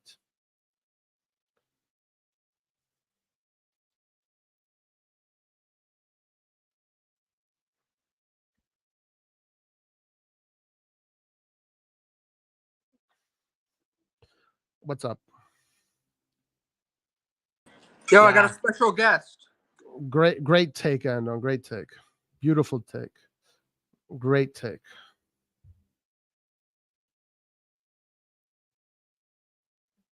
Okay, bring him on.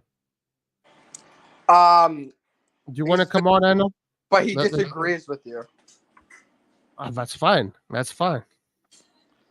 Bring it on. All right, so Roy, you're convinced, like you already know what's like that we're not going to be like. What is your prediction as of now? Like, because you seem pretty convinced. I see 4 teams that are definitely clearly above us. Clearly above us. Maybe 5. But I think Lazio, Lazio maybe is a 5th, but I definitely see Napoli, Roma, Juve, and Inter above us.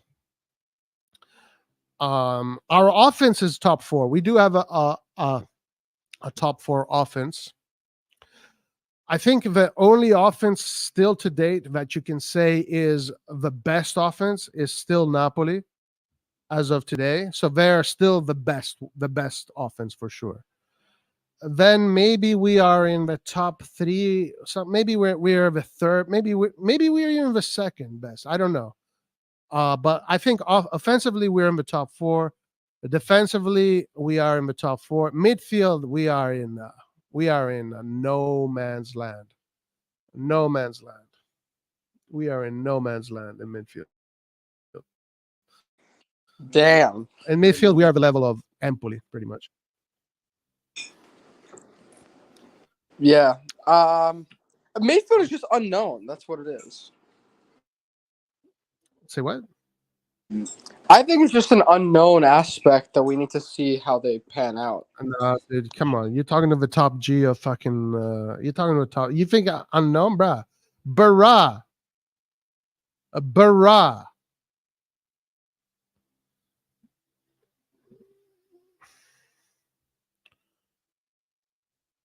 Hold on. Let me invite Andon if he wants to come up. And Oh my goodness. and disagree.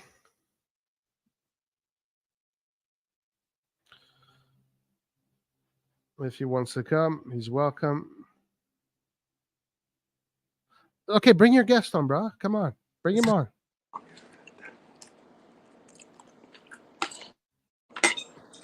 I don't got all day.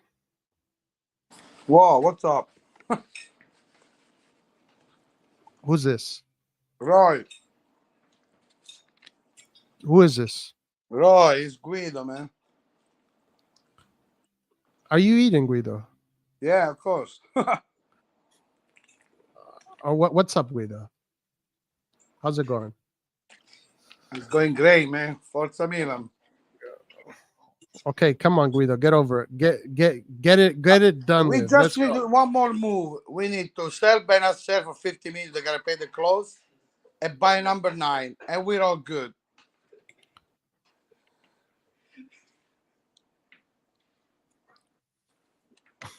All good for what? for everything. Come on, Guido, bring the fire, my man. I'm expecting more fire than that. Come on, dude. Let's So go. he disagrees with you about the midfield. Oh my God. Here we go. Guido, how can you disagree Wait, with me? what do you mean disagree? No, I agree with Tonali. Tonali is not, how do you say, replaceable. There's nobody like Tonali. Not even if you want to buy, don't exist. He's a different player. So forget about Tonali. But all the players, I think they're good. The only problem is, are they going to get injured? That's the problem.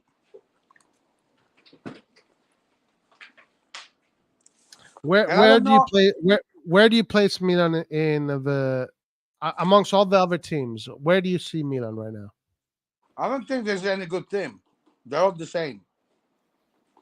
So you think Milan is exactly the same? So you as think Inter Napoli, lost to Brozovic, Inter, Lukaku, Juve, for them, Roma, I all don't exactly like it, the but for same. them it's good.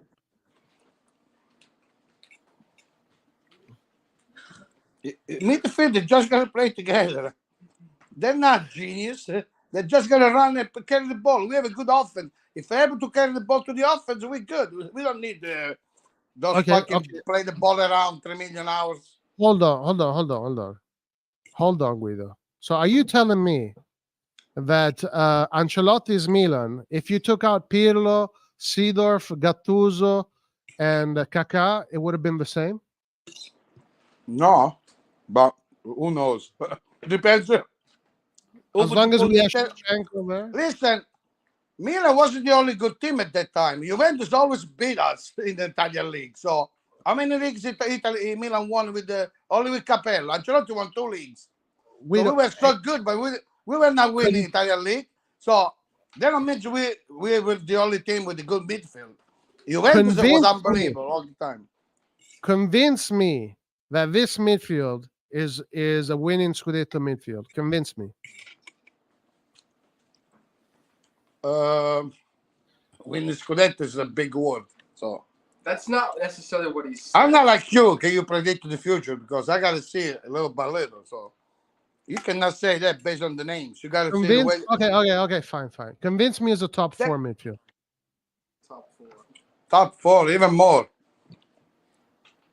Okay, what's more than top 4? Listen, between first and 4, they can be anywhere. All right, so it's a school. Okay, let me ask you again. Convince me again that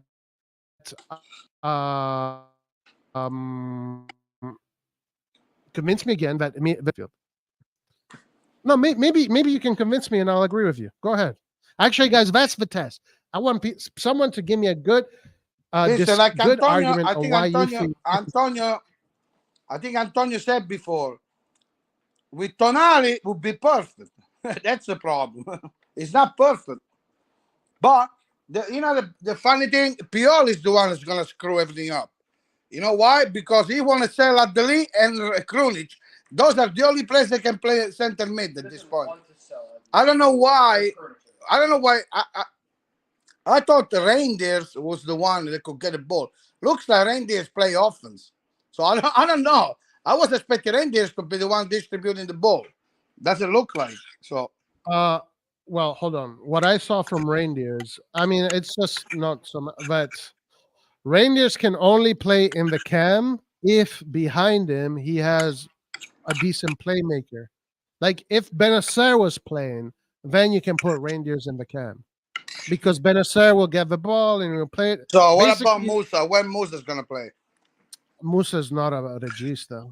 Musa's a box to box. He's a not even Benacer is a regista. I'm talking about the center mid. Not Benacer. Not even Tonali is much there. We never had a center mid. Okay. I'm talking about Brozovic. I'm talking about playing like Brozovic. Is the closest thing. Benacer is the closest thing that we have to a regista. I think he is a regista, but he's the closest thing. I can be a regista with 1 foot. You can never be a regista. He's a 1-footed regista.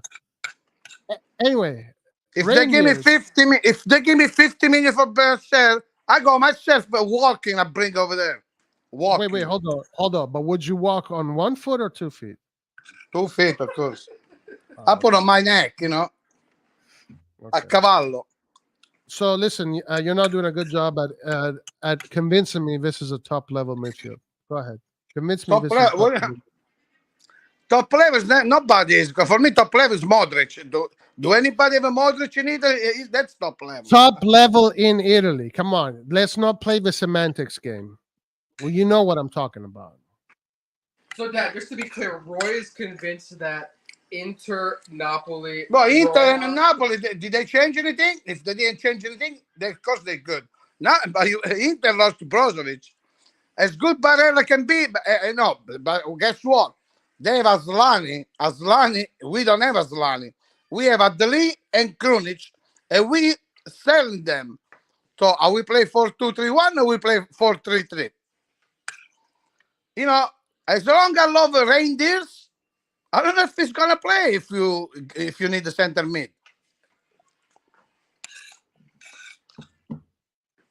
Okay. So, But Dad, do you believe? So essentially, you agree with me. Essentially, you agree all with me. Roy is saying is that we're not as good. we're not, you cannot say we have a top midfield. They've never played together yet. Musa just came. Adeli and Krunic, for me, they could be substituted with each other and play center mid. Krunic is show even with Real Madrid how good he is, and we're selling him. Guys, I want to just inform the world that me and Guido are on the same page. Guido agrees with me. I agree with Guido. So we both agree that the midfield is nowhere ready to be considered a top level midfield. And for us to be excited over this midfield, We missed the player. We missed the player that I believe we have it. I want to see Adeli freaking on the starter team. Adeli in the center mid, and he put anything you want on the side. So I thought that was a reindeer's play position. Doesn't look like so.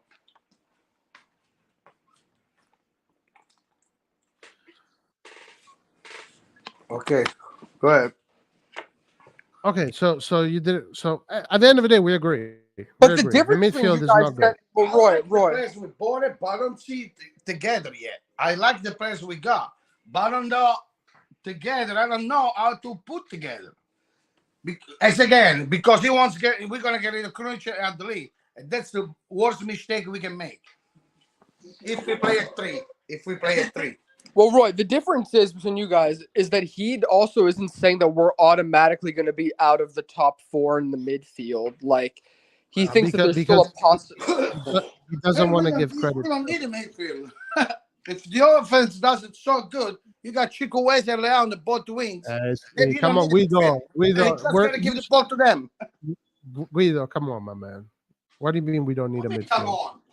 Please. If they dribble like crazy, they're gonna go. Imagine Chico West does the same thing Leao does. This is You not just basketball. gotta give the ball to them. What are you gonna do in the midfield? Just give the ball. What are you gonna do? Wes is not that player. Like your son is lying to you. When Antonio is telling you that Chikwueze is better than Maradona and Messi, and I never Pelé said that. together, he is No, lying no. to you. That's another thing that I don't know. That's what everybody says. That's another thing I don't believe. But in Italy, it's not easy to jump players. I don't know if he can do all of that. Maybe he can do it sometimes, but not all the time. Yeah, but it's still people still gotta worry. They gotta worry about him. They gotta worry about Real. So, Yep. how many players you want to dedicate to double two players? Really, You cannot this is put this. 4 players to stop Chico West. So So you're saying this is the strategy. Fuck the That's midfield. Fuck the why defense. they Just want- give the ball to them. besides, I love Romero. Romero's fucking. He deserves to play. That guy's fucking good. That guy, he has a touch, man. That guy, he's strong. On the field, he looks so much bigger than he is. By the way, That's the guys, player with let's a go. player like that. Doesn't matter how old they are. Player like that, they should play always, always. And that's what I don't like about Pioli. Pioli screw up all the young players we have. We getting rid of De Candler. It's going to be Atalanta. Watch what he's going to do. Atalanta. Watch with Gasperini. Yeah, I think Pioli's not a coach. Pioli's junk. Pioli used to be a center D. A center D cannot be a coach because doesn't have the brain to be a coach. Edison. I'm not doing that, my man. Edison has the wrong idea here. So you are saying, so guys, Guido is saying, screw the midfield. Our midfield sucks anyway. Our coach sucks. The defense is what it is. But as long as the ball goes to Leao and Chukwueze, maybe we can do something. This is the state of Milan.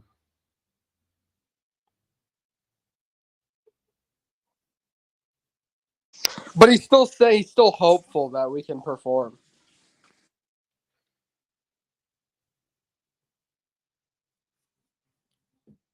Come on, Antonio, take over, my man. Just take over for a second, bro. You can't. Why do I have to carry the burden though? Because I'm on my phone. I'm not home. We're about to go to the beach today. Like, come on, talk to the people, guys. These guys they need someone to tell them that we're going to be. I can't even control chat because I'm not logged in. But anyways, no, yeah, I'm just like, I'm not saying that we're going to be the best midfield, whatever, but I think that we have enough talent to be in the top 4 for sure. Like, I think that we still have a good amount of experience with the players that stayed. Maybe not in the midfield because Benacer is hurt, but we have a lot of players that know the league, players that are improving, like Chow,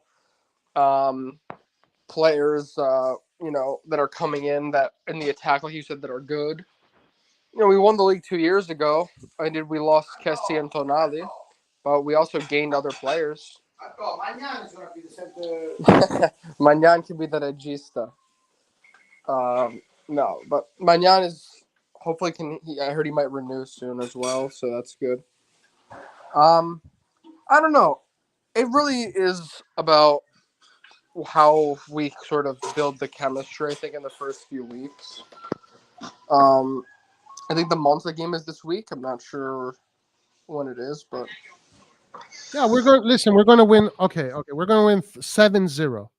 Chukwueze is going to score 4 goals. Reindeer's Masterclass. Reindeer's going to have 9 assists. I like Pulisic on the corner kicks, I noticed. He looks pretty good. Like, our deliveries were much better. Tomori almost scored against Barcelona. The ball, even Reinders was doing decent deliveries too.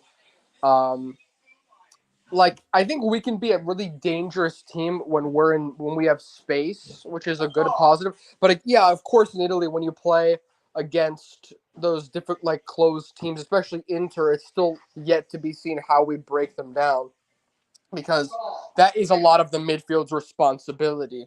So I agree with that.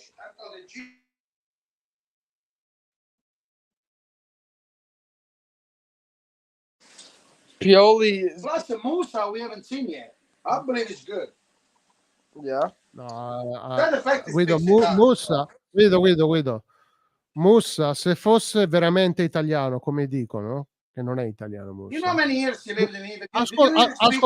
Ascoltami. Lui farebbe parte dell'Under 21, sarebbe in panchina dell'Under 21. No, è questo livello qui. Voi date troppa.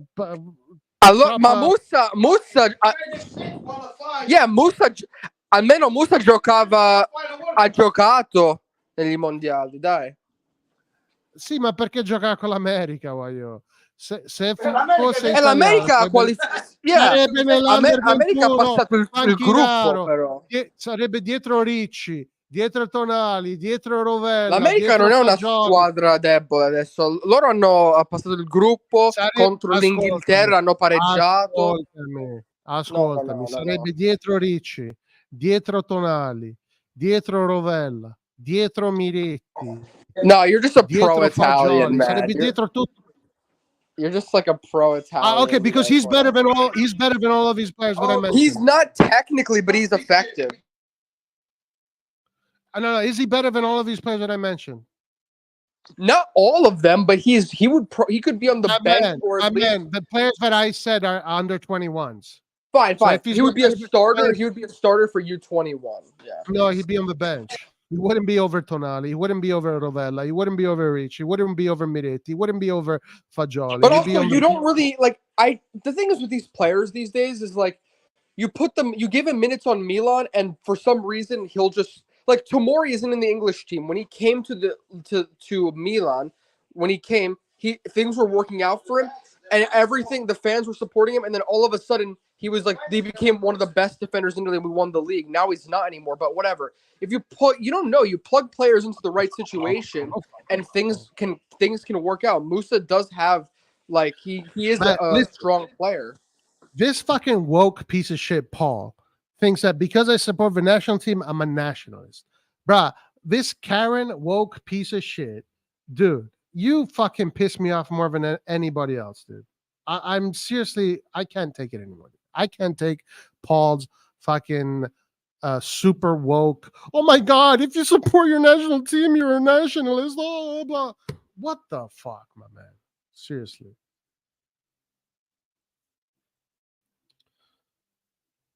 Hey, Roy, can you give me a bit? Celestial Lion, happy birthday, brother.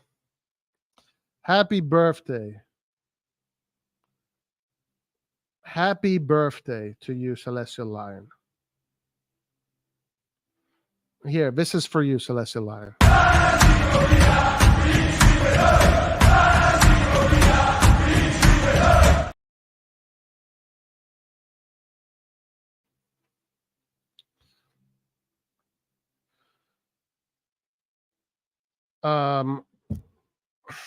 Listen, so if Musa was Italian, he'd be behind all of those players. Okay? He would be if starting he was, for year 21. Over who? One of the players you named. Over who? Name the players again. So, I know what the starters of under 21. The starters of under 21 are Fagioli, Rovella, and Tonali. Who is he playing over? Let me think. Either Fagioli or Rovella, probably. Yeah, either probably Fagioli. Fagioli, yeah. Hey, listen, Tonali doesn't even play in the senior team, but he deserves to. No, now he's going to be in the senior team. I'm talking about. Yeah, but he should have played earlier too. So you're saying that Musa is better than Fagioli? Dude, this is proof that you can literally put anybody in a Milan shirt, and for a Milan fan, that anybody automatically becomes. Well, we haven't even seen him in Italy yet, so it is what it is. But Fratesi this year got to play for the national team, but Tonali didn't. So I think that Tonali had established himself as a better player earlier. It's Mancini. Fratesi's older. He's not eligible for the under 21 anymore. I know, but I'm saying Tonali. No, but dude, don't tell me that it was only Tonali could have helped the under 21 with Tonali. No, if he's good, you respect him and you put him on the senior team. You know, you know why I know that I won this a bit, because you're fucking going around in circles instead of just telling me no. Musa is actually better than Tonali. He's better than Rovella, and he's better than. I was having I was having a conversation about the Italian selection. That wasn't the subject. Musa. Let me say happy birthday to Isham, guys. It's Isham's birthday. No, I think Musa's better than Fagioli, sure. My God, ma sei pazzo, Antonio, ma da dire ste cose qua ti fa. Okay, you're going to say that, right? Are you going to commit to that? Are you going to commit to that? What is Fagioli proved? What the fuck is Musa proved? I saw Musa in the World Cup doing great things. Because he was in the World Cup. Okay, fine. Of course, none of these players have proved anything. Let's see how they do in Italy. I want to see Musa in Italy. You want to put the quality of Fagioli against the quality of Musa. Are you? No. Impact. Not just quality. Because Fagioli is good on the ball, but Musa is a different player. So I'm just saying, let's see how Musa develops. Let's see how he. Listen, you are willing to get yourself completely destroyed just to fucking defend Moncada and Furlani. You're really willing to go there. Get myself destroyed because I'm saying that Musa can become a more impactful player in the future. Yes, yes. And Fagioli. What is Fagioli like the next Milinkovic? Like, what are you talking about? Yes, Fagioli is one of the best Italian midfielders coming up. He's the next Barella coming up. Damn. Okay.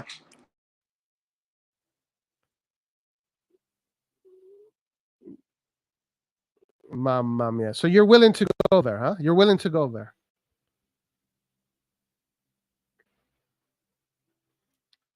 You're willing to get destroyed like that, huh?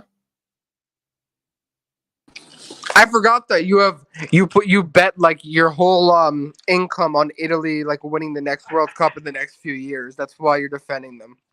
Okay. You see, you have to go and just bring up just things that have nothing to do with you. Why No. you're saying that Stick to Fagioli is your going to be guns. the next Stick to your guns. whatever?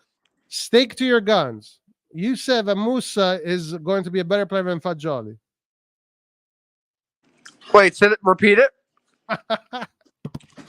Ole, ole, ole, ole, Musa, Musa. Ole, Wait, I said ole, Musa can become more impactful than Musa. Fagioli. Ole, impactful in what? Obviously, he's a different player, not as good technically, but he can also be. If you put him in a good team, he can be a box-to-box midfielder that wins a lot. Man, you guys, you know what makes me a better analyzer than 99% of the YouTube community is because you guys are not capable of judging players that play in other Serie A teams. Because there's so much banter involved. You got to get rid of the banter. You got to wash. Look, Roy, listen. Fagioli's good, but when I watch him play, he's not someone that just dominates the game. Because Musa is, right? Musa is a guy that What dominates do you the game. expect from Musa, first of all? No, He's not Pirlo. Are you expecting Pirlo or Musa? No. I don't understand what you expect. I'm expecting nothing the first year. I'm expecting him to have the same year as Tonali's first year. How can you say that? Musa is a runner. He's going to be good anytime. He's a runner. He's not fucking Pirlo that can distribute the ball. He's going to steal the ball, run up and down. That's what he's going to do. But he's not very good. He's not very 5 years with the team to do that. He's not very good at stealing the ball, my man. So what we have for? Good question. So what we buy for? It's a fucking mystery to me. You hate this guy, huh? I don't. But why the fuck didn't we get Amrabat? That's what I hate. I don't give a shit 'cause I don't want to get Portami Amrabat, no Musa. Look at this. Everything is in the red. Attack red. Technicality red. Tackles red. Defense. This is based on stats.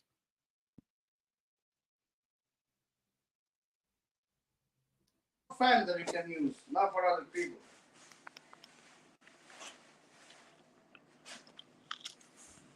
Look, successful dribble, total duels won 50-50. When you watch this stupid shit, every game is different. How can you judge this stupid shit? No, the accumulation of stats define what kind of player it is, right? I look only for offender. How many goals they score? No, absolutely not. All right, hey, Roy, are you questioning the algorithm right now? No, your dad is. Your dad is, not me.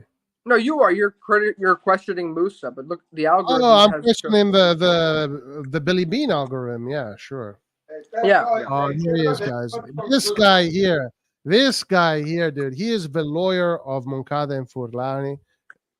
He's not going. He's surrounded Jones opposed. This guy here, Chunk, was born to defend Moncada and Furlani. I mean, I'm a wait and see guy. You're just pretty extreme, honestly. But my issue, you know what my issue is that I'm too good at this. Stats when we bought it, and look what the fuck he did. Look at the Cadre stats. 14 goals. 15 goals. Wait, hold on.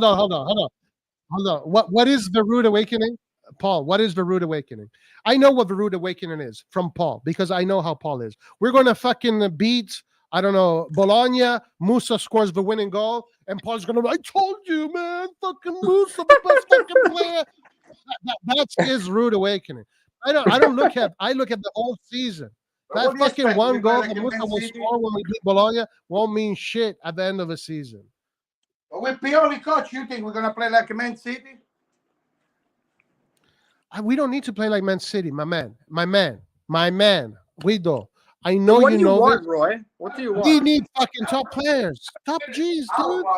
You guys love mid G's and bottom G's. Congratulations, you're part of the mid bottom G club. I'm part of a top G club. I want top G's. Then why don't you convince Modric to come to our club? Because besides him, there's not many. Not my job. It's not my job. Hey, how's the chicks over there at the beach? We'll talk about something else. 'Cause this is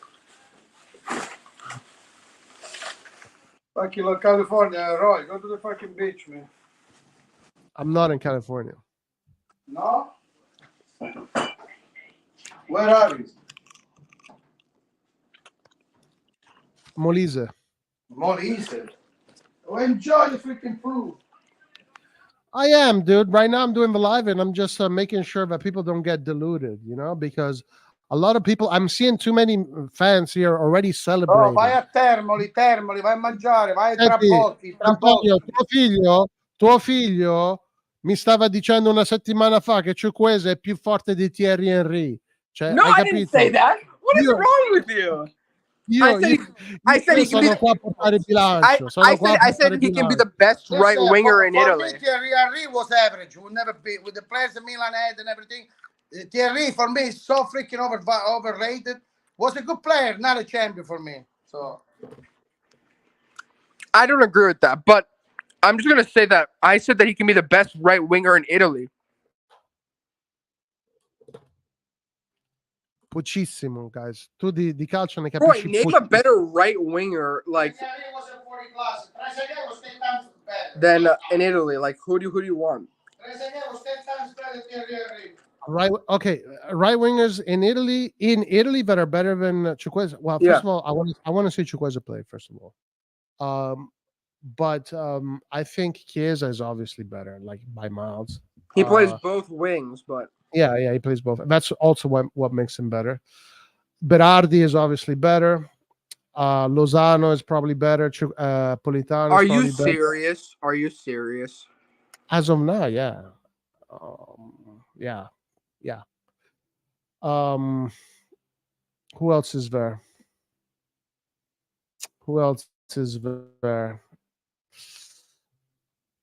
There's whatever. The Brazilian kid from Lazio is probably better. Who? Who? What the fuck, man? So you see, the Berardi is shit. Berardi is shit. The guy every fucking season finishes with more than 20 goal contributions, but he's shit. Chukwueze is going to finish the season with 10 goal contributions, but he's amazing. Make that make fucking sense to me, dude.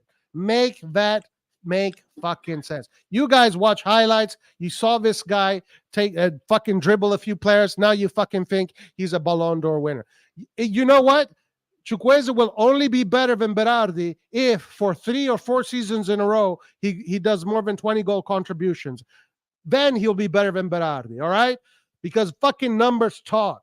You're fucking What about prejudice. penalties then? Fucking prejudice and bullshit against Italian players. It's annoying as fuck.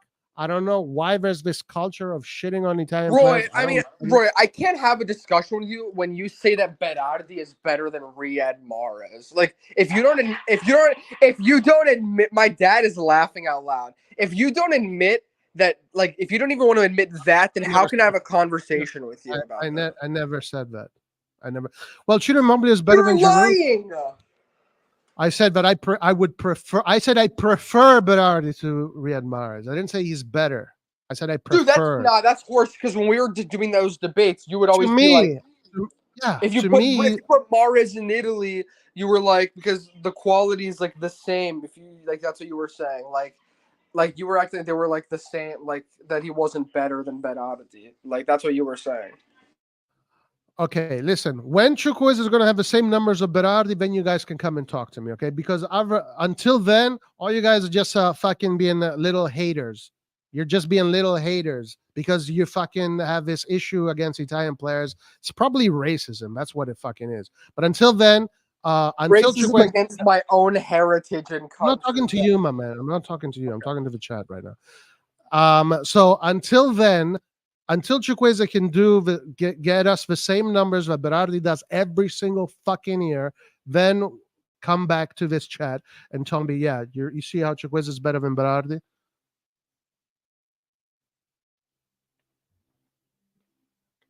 Berardi scored in a final of a Europa League, man. Berardi scored in Wembley in the final of the fucking European Cup. He played very good. What in the goal European did he Cup. score? The penalty? He fucking scored in the penalty shootout. You don't know this? He scored the penalty. I said, what goal did he score? The penalty? So yeah, the penalty. The penalties that No, fine. No, he's good at players miss. penalties. He's good at Oh, penalties. yeah, it's a skill. I don't know if you know, but penalties is a part of football, and you have to be good at them. The players that take the penalties are the players that are good at them. He also missed some penalties, if I remember correctly. Like everybody misses against Ibrahimovic. Spain, against us, I think. How many penalties? No, against Spain, he never missed any. So I think he missed some. He also missed an open goal against North Macedonia. Yes, that's it. He missed that, and because of that, now all of a sudden he's shit. How many open goals, does Chukwueze miss? Apparently, according to the sources I'm looking at, Chukwueze is a guy that is very, very wasteful.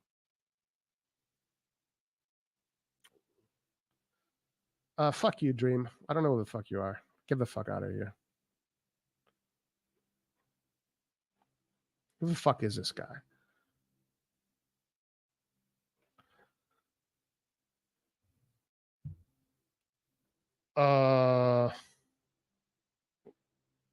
He missed.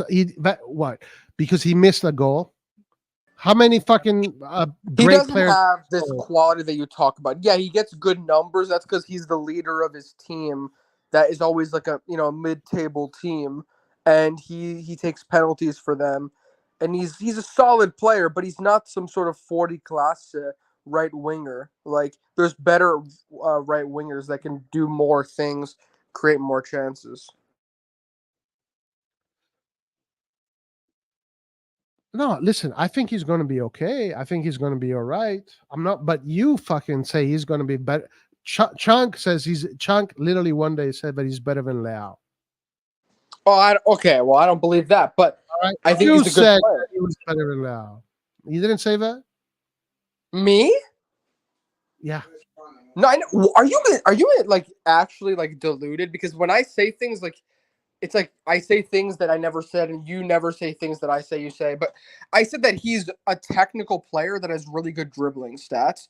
But Leao is another level because Leao can beat anyone in a 1v1, and he can go straight. Leao is going to be much more impactful, of course. Listen, he's going to do exactly what Brahim Diaz last season. He brought what 15 goal contributions to the Serie A. This is what Chukwueze, if Chukwueze has a great season, that's what he's going to do. And that's a great thing. That is a great thing. If Chukwueze can do what Brahim Diaz last year, that is a great thing. But some people here think that all of a sudden, Chukwueze, a player that I guess Madrid never noticed, Barcelona never noticed, Man City never noticed, a player that only cost 20 million plus bonuses, is all of a sudden the greatest thing that will ever happen to Roy. I'll tell you what. Now that can we be balanced here? Yeah, Roy. Now I'll tell you what. And now, actually, I will be balanced in my after this. But if Dembele, now that Dembele is going to PSG, I think Barcelona would have gone for Chukwueze on the right wing because they were linked with him, and so was Real Madrid. Obviously, Real Madrid has plenty of wingers already. Plus, they're considering getting Mbappe in the future. So I don't know. I guess I didn't do that. But here's the thing. This is my honest take on Chukwueze. Chukwueze, who in the league didn't have amazing stats. I'm not saying he's going to get as many goal contributions as Berardi does, because Berardi knows he's pretty consistent, like you said, in Italy. He does his thing. He's the main guy. He's the penalty taker. He has an important role in his team. Chukwueze is going to come in on the right, and the goals are going to be coming from Leao, Giroud, even other players. No, so I expect him to score goals. I'm not saying he's going to have Berardi numbers, because that'd be like that. I think Berardi had, as maybe like almost as good as Leao's numbers. You know what I mean? Like Berardi has really good numbers in Italy, but I think Chukwueze is still going to have important numbers. and I think in terms of individual talent, I think he's more talented than Berardi. That's my honest opinion. And I think that when we play open No, football, man. I think Hold on. that's You gotta be balanced, my man. You have to be balanced here. that is Okay, so balanced what I just said. a dribbling and taking on the man. Yes, Chukwueze is probably He's better. dangerous. He's just far more If you're dangerous. talking about the foot, the precision of the foot, the passing, and just the possession game, I don't think so, man. Especially with the precision of the foot, no way, no chance in hell. He's better than Berardi. No Well, they're chance. different players, but Chukwueze is what we need on the right. He's someone who can just create that I mean, look at space the in tight difference. So spaces. Chukwueze last year finished the season with a 6.59 rating. Berardi finished the season with a 7.43. 12 goals, 7 assists. Played 26.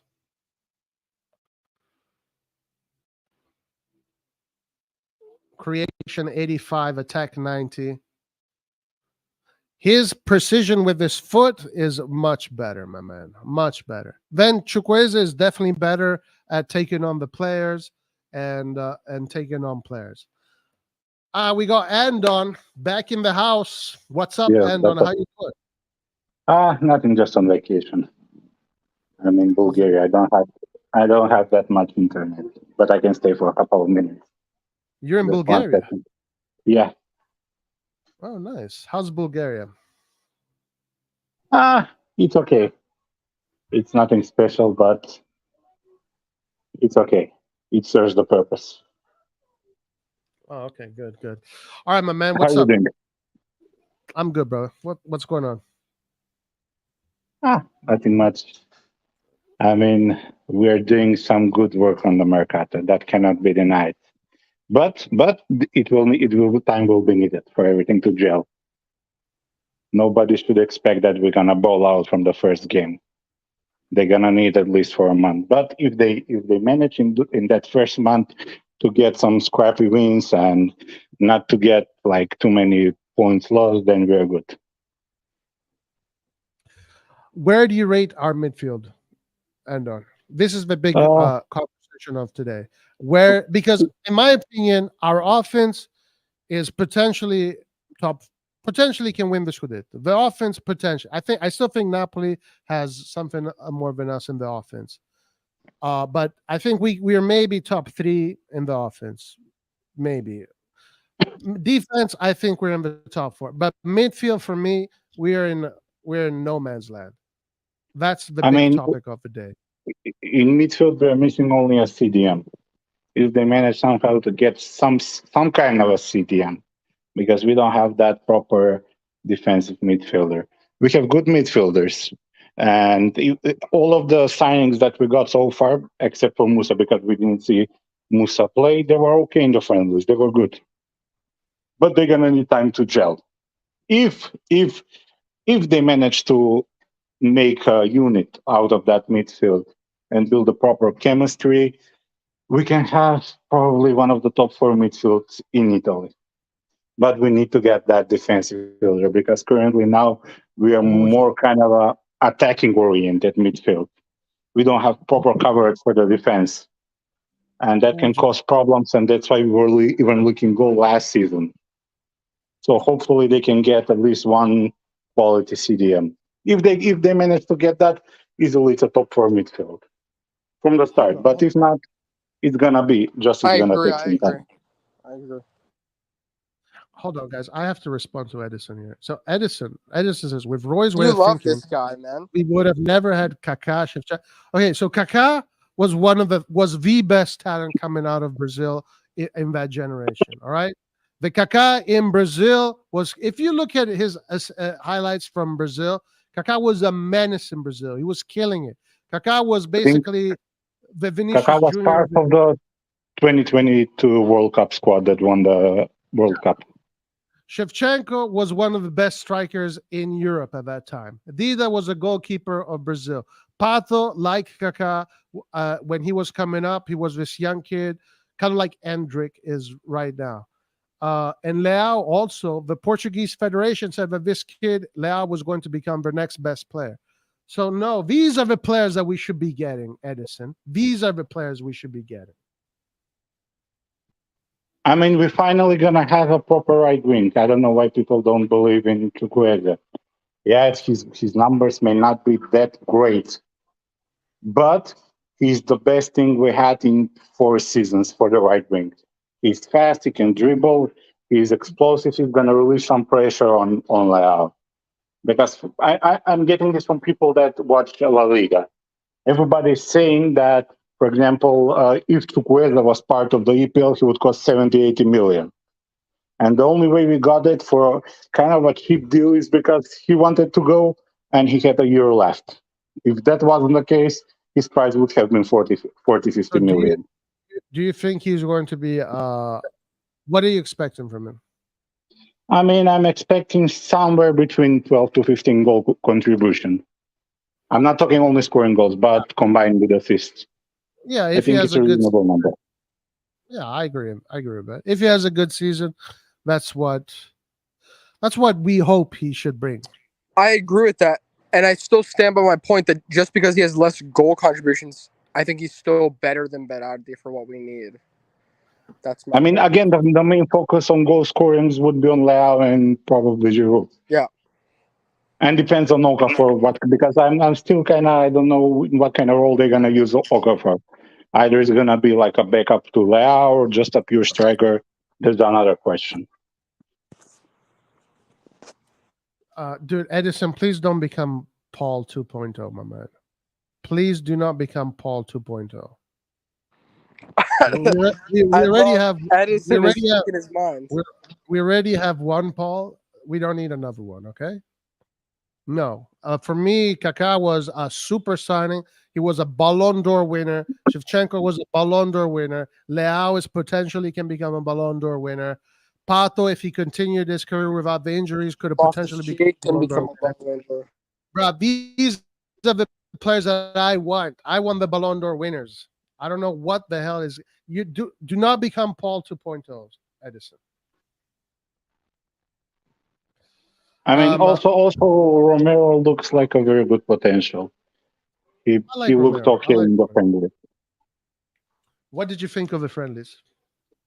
I mean, we didn't play that bad. We played actually okay. It's much better than last season friendlies, that's for sure. Although we lost the games, overall, especially taking in consideration we started with the midfield with two new midfielders. So again, but again, the same issues stay from last season. Individual errors in the defense that need to be fixed immediately. Tomori still looks shaky. Sportiello for now looks like just another version of Tatarushanu because he's making the same stupid mistakes. So that needs to be fixed immediately. And either we promote Simic as our fifth or fourth choice center back because I like from what I saw from him. He was very good in the friendlies. Or we find somebody else, a left-footed center back, that could provide a little bit more competition to the defense. And for example, if somebody is shaky, replace him in the starting 11. I like the guy Esteve from Montpellier, but Oh yeah, there was only some soft links with him from Longo. But I mean even our Primavera left back, I don't know his name exactly how to pronounce it. He looked very good as a left back in the weapon. Bartesaghi. Bartasagi, I think he should get a chance if we don't find a proper left back to get, because I don't like the names we are connected for left back. I don't like Califori. I don't like the other names. I think he should get a chance. Jesus. And maybe spend that money that's intended for center back and a left back, that spaces that can be covered with Simic and the left back, for a proper CDM. Oh Lord, you guys are funny in chat. You guys are funny. Who's your CDM? Who's the guy you want?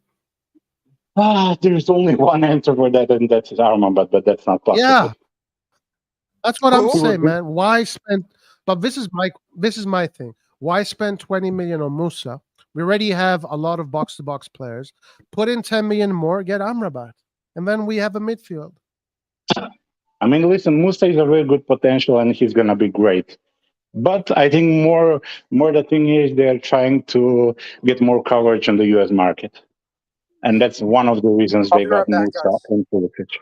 Okay, I mean, and we're gonna need. is that a good I strategy, mean, Will? it's a good financial strategy, but we still need to work to see how they're gonna gel, how they're gonna play in the midfield. Because I think there were some stats. Musa was like the second player in La Liga tackles per game or something like that. And even Gattuso likes him. Also, he knows Italian. He's part Italian, so that will help him integrate. But in the end, the main issue will be Pioli and how he will manage to integrate the players. Because low key, we got some good players in the Mercato. I mean, Reindeers looks amazing. Even Ruben Loftus-Cheek doesn't look that bad on the right side. But again, in the end, it's up to Pioli. Now But this it's not season, he won't have those excuses. I didn't have the players.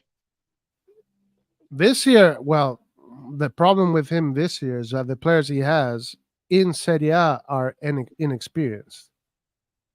Like the Yeah, whole but midfield in Serie A is inexperienced. it's up to him to integrate them well. I No, mean, he we has have, to. He has to. yeah. But what So I'm it's up to saying is, him. yeah, no, he has to do that. He has to figure out where they play the best. But at the same time, building a midfield in the space of 1 year is not easy. It's very It's not easy difficult. at all. But what's good from the friendlies, both of them, Ruben Loftus and Rangers, they look good. They didn't look lost or terrible the way they play. But they need that proper CDM to play in the middle behind them. They need that. That cannot be Krunic, that cannot be Pobega, that cannot be even Musa. We need that proper CDM until Benacer comes back.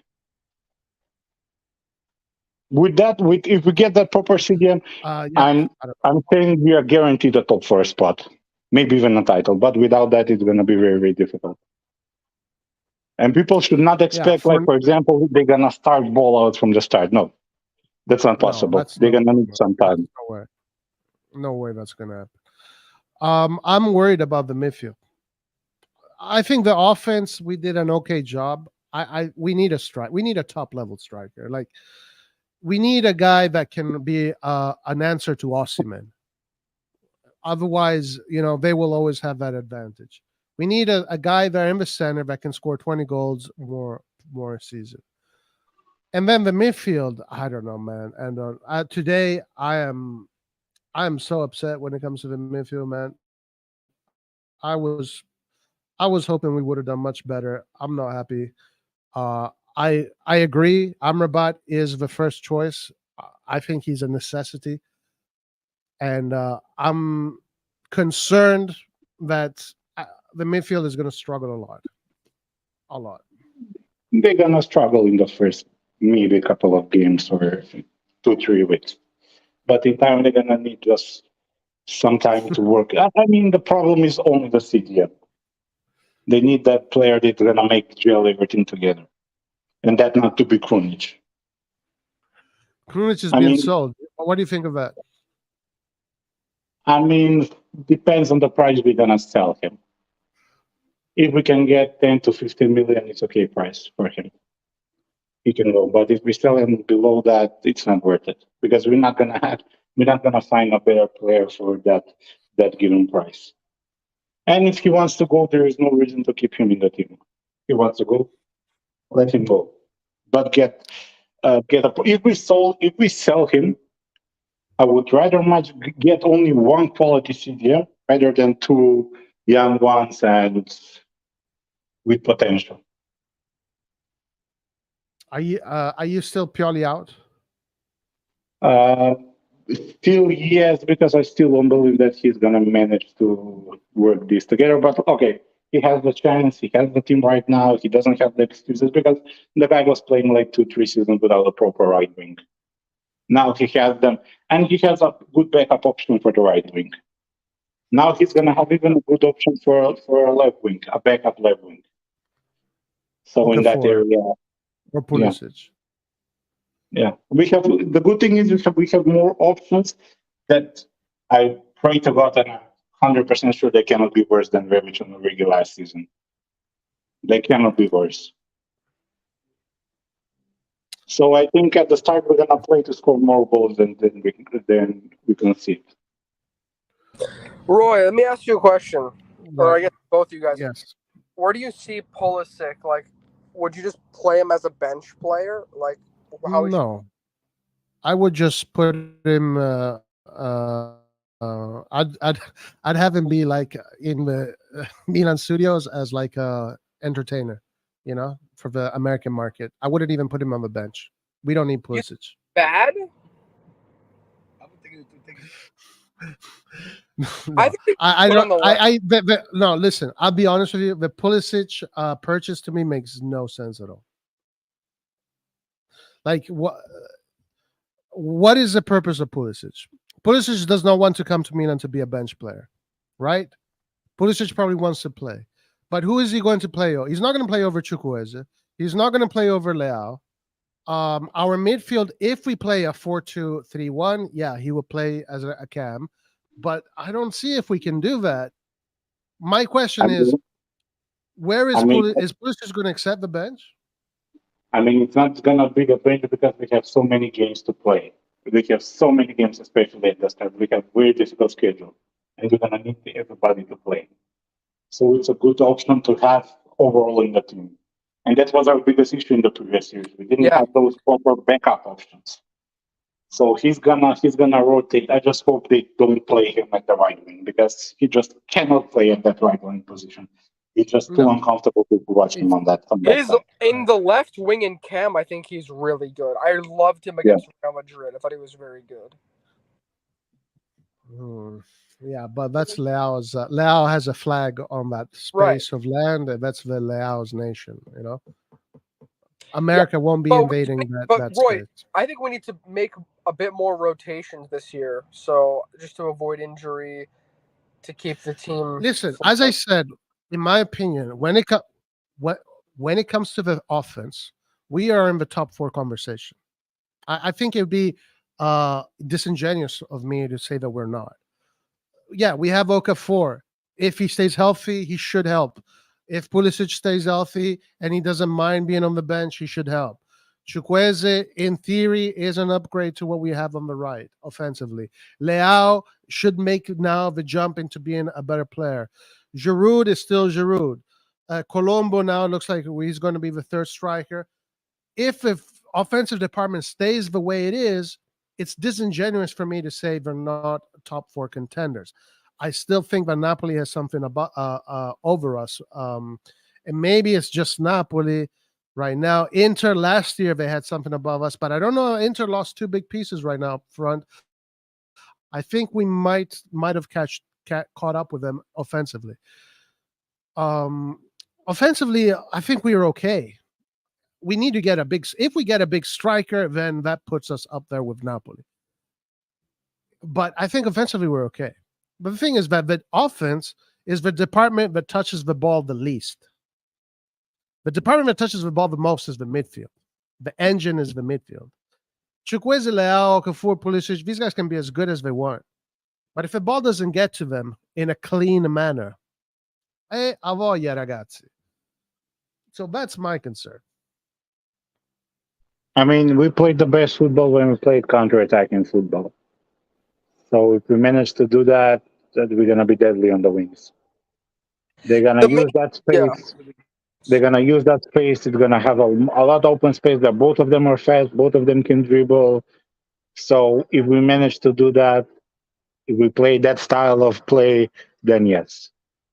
But Pioli is going for possession-based football, and we are missing a player for that. We cannot play still possession-based football. Well, with I this team, it's not going to happen. No way. This for team's going to me be in the midfield position. concern is the defensive aspects. Yeah, So the defensive aspect is like the problem. Andon said, I'm more concerned about how we cover the space because I like Reinders and Loftus Cheek going forward. I just don't like when in terms. I think we're with Krunic.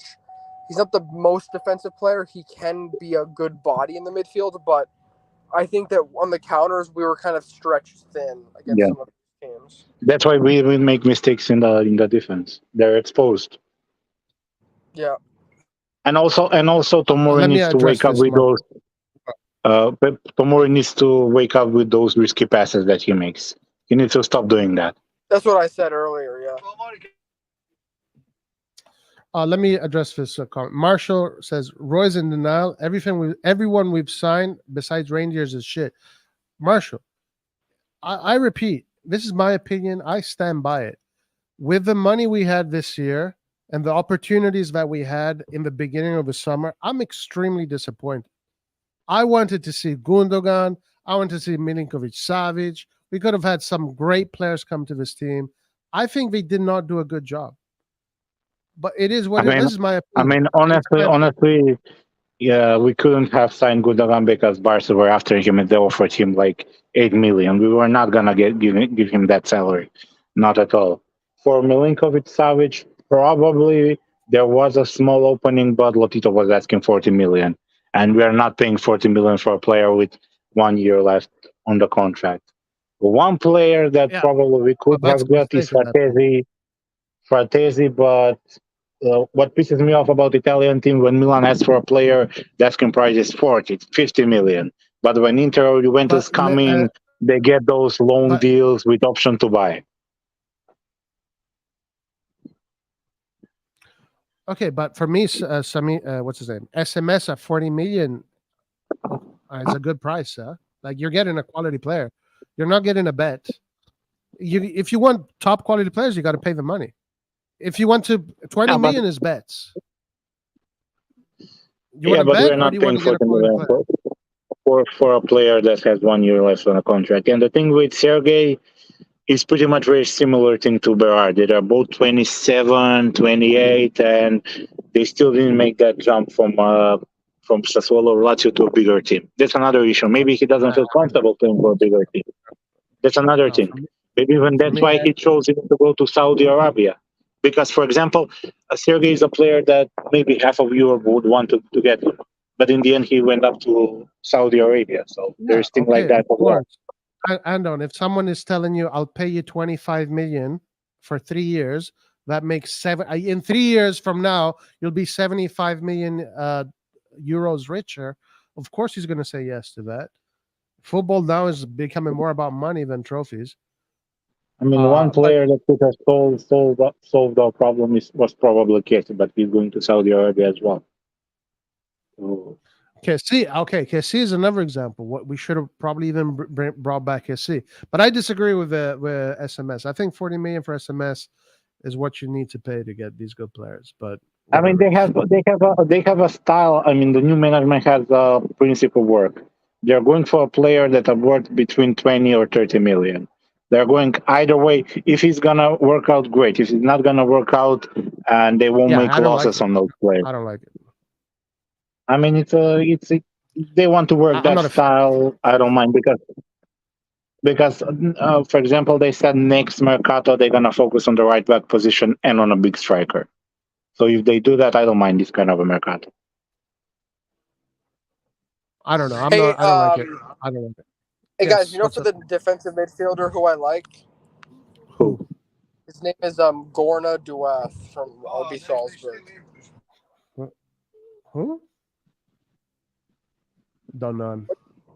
His name is Lucas Gorna Duath. The Sounds like guy we another were bad connected, player. What? he's like 19. He's the Yeah, he's 19 like a French. 20-year-old French. We were interested in him when he was on Saint Etienne, and then he went to Salzburg, and we played against him in the Champions League. He's extremely good at like defensively, and he's sort of like very physical, and he's getting like, sort of still developing his like long range passing, but I think he's going to be a very good player. I want to I know mean, from Paul. Go ahead. another player for CTM probably that could be good is Ibrahim Sanara from PSV. That would be also another good option for How that old is he position. now? Is he like 25, 24, or is he still young? 24, 25, something like that. Oh, nice. I want to know from Paul. What will I apologize about, my man? Paul, what the hell will I be apologizing for?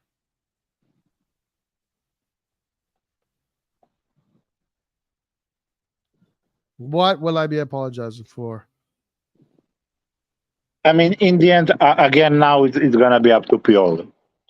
You can bring the best players, but if the coach doesn't know how to integrate them, it's all for nothing. Because last season, for example, last Mercato, it was terrible Mercato.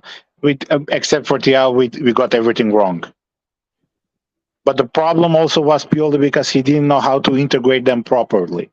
And I hope this season he learned that mistake and he won't be making it twice. Well, I mean, this season he has no choice but to use these players because he doesn't have any other players. So And it's that's not good. like so he has to use Musa, he has to use Reindeers, he has to use RLC, he has to use Chukwueze, he has to use Pulisic and Okafor are the two players that we're going to see how he uses. I mean, that's the problem with Pioli. He uses players only when he necessarily has to. That happened with Kalulu. That happened with Thiago. Because if those injuries didn't happen, we wouldn't have those two players now. Without those injuries, then.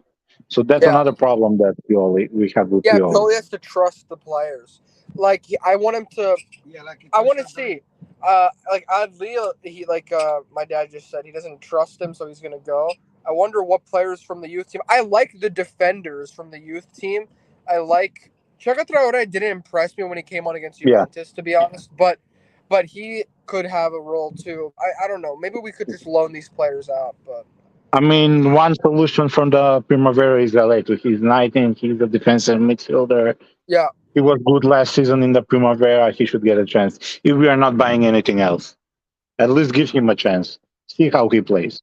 I think we're gonna sell at least one more player, and I think we're gonna reinvest the money.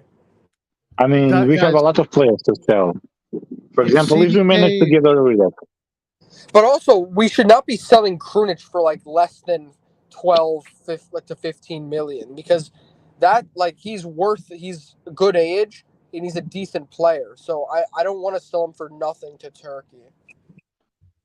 I mean, listen, if we manage to sell Baloture, Origi, CDK, Adley, and what Messias, even Salamakers, if we manage to sell all of them, we're gonna have enough money to get 2, 3 more signings. But the problem is very difficult to get rid of all of those players in one window. I think we can get rid of Adli and CDK is about to leave. And maybe who else? Origi and Balotelli, though it's up to them because we had offers for them, but they're like denying it. So I don't know.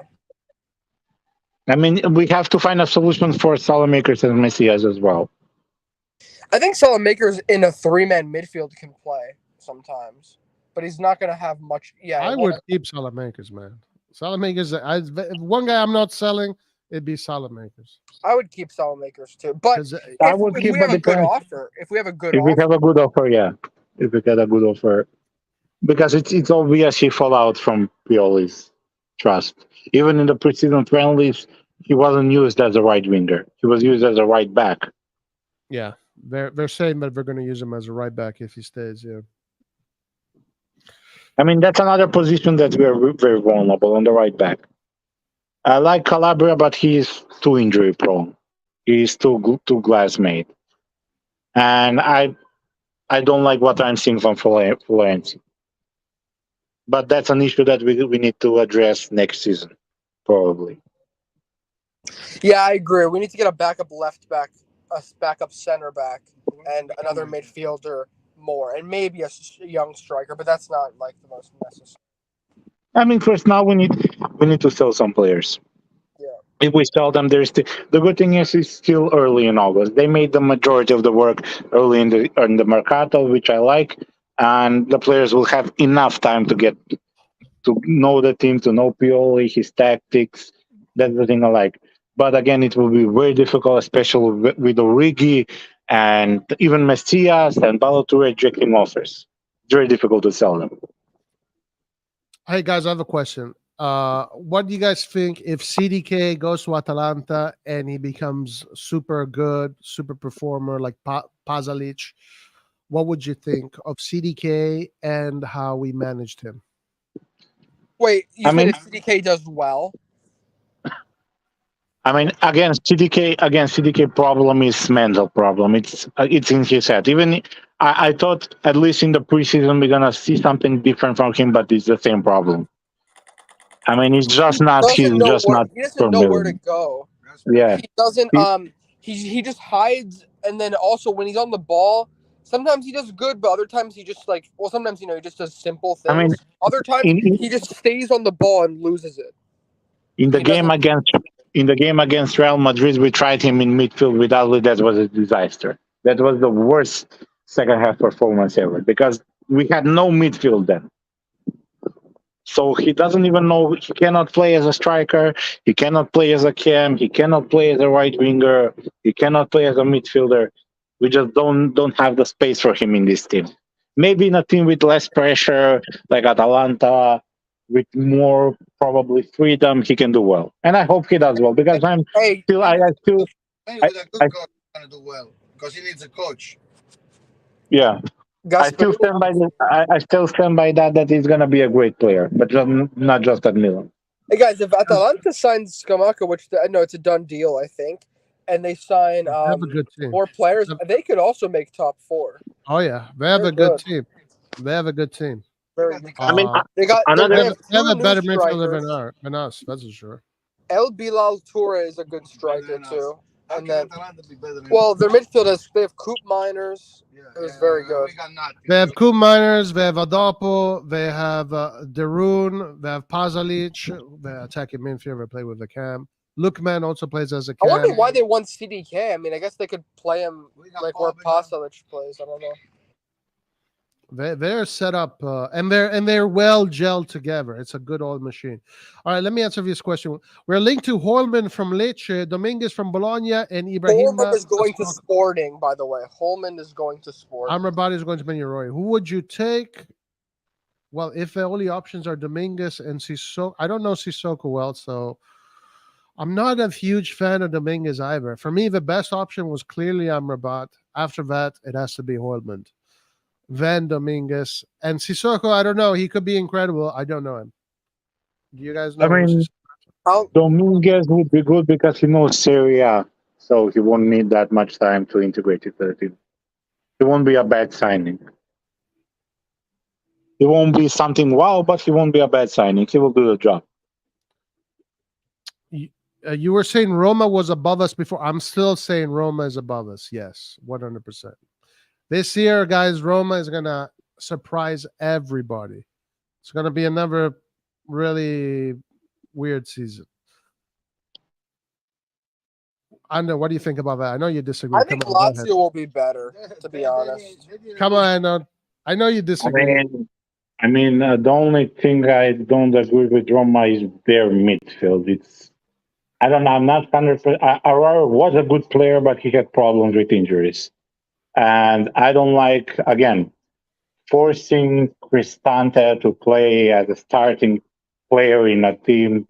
It's just not right. Doesn't seem right to me because he's not a starting caliber player. He's an okay player for a team like Bologna, for a team like lower tier teams. Yes, he can be a starter there.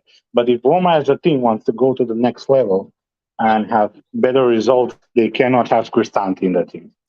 Where do you think we're going to finish? Sorry. I mean, probably fifth or sixth, something like that in that area. Are you ready for my prediction? Either first or second. I don't know. I don't trust Mourinho anymore. How about Roy? I want to say, wait, Roy. I want my thoughts on Roma. My thoughts on Roma. Go ahead. I think that. Okay, guys, I'm gonna go continue with the live. It was nice talking to you. Hey, thank you, Anand, for joining us, bro. See you next time, bro. When you play with a back three, like Roma don't really have a good defensive midfielder, but they play with a back three, so they're pretty stable. But with us, like there's a lot of space, so we need to cover that space effectively. Hey, you know Man City plays with a back three, right? Yeah, Yeah, they play with 3 center backs, and they put The and best- they have John supposed- Stones in midfield. Isn't it strange that the 2 Champions League finalists both play with a back 3? Yeah, I know. Back threes are very they're both. I don't like watching them, but they are. No, they did, but they're both. But nowadays they're super effective because they're just very solid. It's tough to score on them. Yeah. We play very attacking, but we risk a lot. But yeah. So Rock C or C says, speaking about delusion, why does quality players are sold for 40 plus, but Milan's so smart that they're buying them for 15, 20? Come on now. RLC is so average that hurts. Yeah, I agree. tell you Like, what, I liked what I top saw players from cost Boston. money, my man. Top players cost money. Okay, let me ask you a question. Antonio, if you were to choose a 5 box-to-box players in the world, go ahead. Choose me your top 5 box-to-box players in the world. Just box to box midfielders, like the Yeah, top yeah. 5. Not box to Well, box. it's kind of hard because some of them are box to box the some of football them are position. some of the box to box players do like also specialized things. Like, do you consider KDB to be a box to box? Like, I think so. Sure, yeah, he's definitely a box to box. He's So- a different. He's a hybrid, but yeah, you can call him box to box. Go ahead. So Sure. go ahead. All right, I'll put him there. I don't know if I'm going to order them yet. I'll put him there. No need I'll to put- order. He's an alien. I mean, is Modric a box to box? Not really. He does. He does everything in the He middle. plays everywhere, but he's not box to box. All right, sure. How do you Modric, define very it? much. How do you define it? Box to Yeah. box is a player that do both phases, the defensive Right. and So offensive. then yeah. So We if we're do doing a broad everything. definition, then yes. All right, so Kevin De Bruyne, Modric. Okay, those 2. Give me 3 I more. would say, let me think of. Okay, so Barcelona. I mean, I guess Pedri. I don't know. Pedri, that's I put him 3. in there. That's 3. Well, Rodri is a DM, but he also goes box to box. So I don't know if you No, want. Roger is a DM. Yeah, he's a DM, I guess. But Enzo Fernandez is a regista, so I'm not going to consider him. Rodrigo's a shooting. What are you talking Yeah, I know, but in the midfield, it's a 3-man. Let me think. There's definitely a lot more. Liverpool, they just McAllister is more of an attacking player. Let me think. Oh, let me think of on Inter. I guess Barella. He's a Okay, mezzala. Barella, that's 4. That's 4. What about Tonali? Tonali. I don't. He goes everywhere in the field. Yeah, Tonali, you can consider Tonali a box to box, sure. I'm not. I'm just naming a lot of good players. What's your point, by the way? How do we No, win in the last league? The league. How do No, we no. win? Hey, Tonali's got you no have goals. 4. You have 4. You have. I can name more than that. De Bruyne? You can. Okay, go ahead. I'm asking. Name more. Keep on going. Oh, I don't know what you're trying to prove at this point. I'm not trying. I'm asking, bro. Can I just ask my buddy Okay. Antonio a question here? Yeah, Without- sure. I'm your best friend. Okay. Let me. Okay, so he's DM. I would say on Inter, who else do they have? I mean, Fratezi's not there yet. He still has to prove himself. Juventus, no. I guess it's in Italy. There's What about, I would say, Bayern Munich, maybe Kimmich. That's a what's good. about the That's a French good Juventus shout. player? What's Rabiot, but I don't think. Rabiot. I don't think. Rabiot, I don't think he's in the top 5 You yet. gotta- Bellingham. Rabiot- Bellingham's a good one. There's a lot of like Real Madrid players. You know, I mean, Camavinga. You don't know if they're Cruz. DMs. Yeah.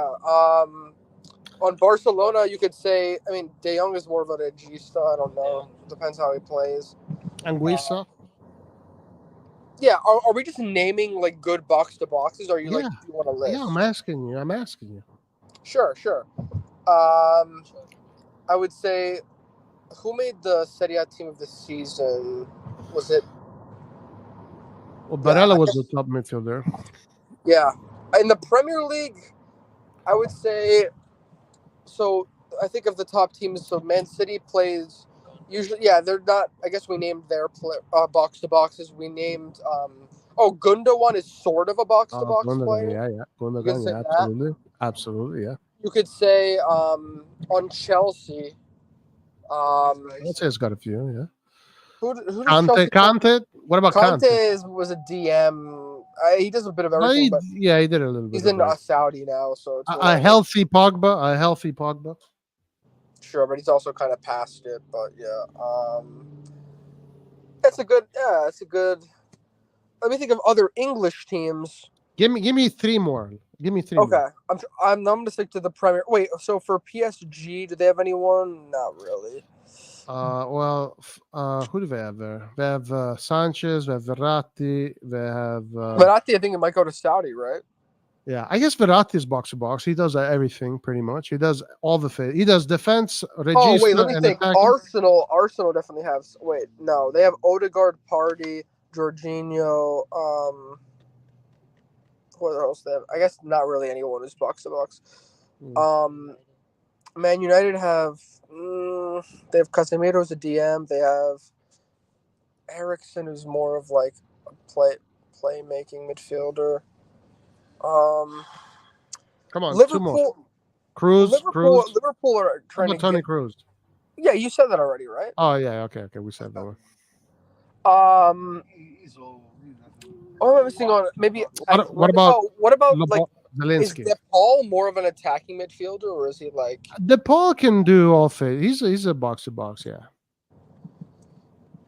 But he's a deep line player, but he can do box to box. If you put them in a box, you throw away. I would say in terms of in England, I'm trying to think of it. I feel like we haven't named enough English teams. I would say, yeah. So we said Tonali for Newcastle. Liverpool doesn't really have one, because they have Goretzka. What about Goretzka? Yeah, but he's kind of like, I heard he might go to like, he's kind of fallen off a bit. I heard he you don't like Goretzka? No. I do. He was great when they won, but one more. Just give me one more. I'm trying to name you a good one. Rock. Fabian Ruiz. Yeah. It depends. Like, we are dropping in quality right now, but I would say. No, give me only quality, bro. Zelensky, come on. You can't say no to Zelensky. Tottenham. Who does they have? Are we gonna avoid Zelensky? Yeah, but he's also more pushed up the field. Okay. Box to box. Lobotka. Tonali, come on. What about Tonali? No Tonali? Yeah, I said Tonali. Wait. Okay. We already named them, right? I'm just naming a new one. Yeah, just last one. Let's name one more. Yeah, so in England, there's looked at Man City, Chelsea, Liverpool. I feel like I'm missing a Chelsea player, but Bruno Fernandes. He's like more of a cam. I said Enzo. He's a regista. What about Kessie? Kessie's in Saudi now, but so what? He's good for sure. Okay, SMS. You didn't say SMS. SMS. Yeah, is he box? He's box to box, but he's also okay. I'm sorry, I didn't consider him because he's in Saudi. So what's your point? What the hell is up with what? You got a problem with Saudi Arabians? No, but like I don't consider them realistic signings. You don't consider Saudi Arabians real people? What the fuck? No, I don't consider them realistic because why would they leave their big money deals to come to us now? It's because of money, dude. It doesn't matter. They're still the same quality players. They just chose to go for the Saudi Arabian money, dude. Valverde too. All right, so you've made your choices. Yeah, those are all your best box to boxes, right? Currently, yes. So we spent fucking 2 hours talking about best box to boxes. Not once you mentioned Loftus-Cheek or Musa. Yeah, because they're not at that level, and I would never say they Thank you. Finally. We are finally on the same level. Loftus-Cheek. So Musa. We spent 5 hours right now naming every single fucking decent box to box in the world, and Loftus-Cheek, Musa were not even in the freaking conversation. What about the other Italian team? Two things I want to say. First, Musa is only 20 years old, and I think he can reach if he develops the right way. Bellingham is 19. Yeah, I know. Some players are they're very good at a young age. Musa's not there yet. Obviously, he can become in some of the tiers that we talked about. He has the potential. Also, my other thing, Loftus-Cheek his whole career has been riddled with injuries.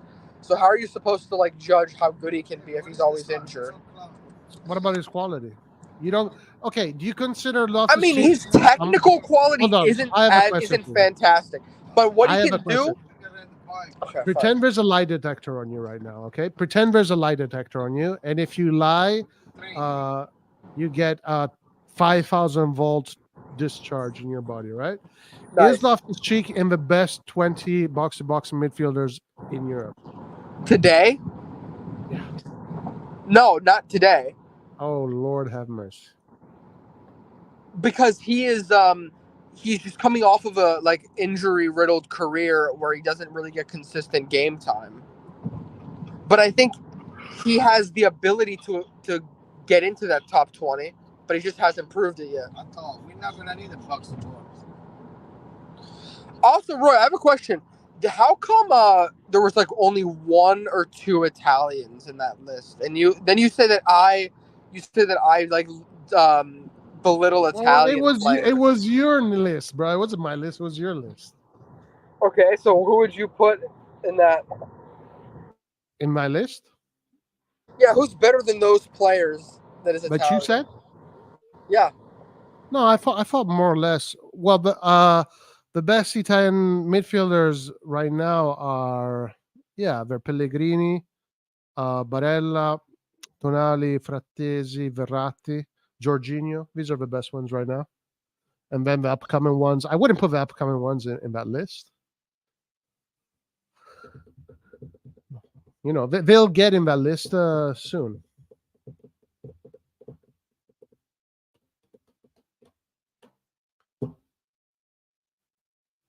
So yeah, if your point is that Loftus-Cheek is not a top midfielder. Cristante, thank you. No, don't say Cristante. Don't say Cristante. What's up with this Cristante hate? Cristante is not a top player. Come on. I didn't say he's a top player. Okay, then what did you say about him? We're talking about the list of box to box.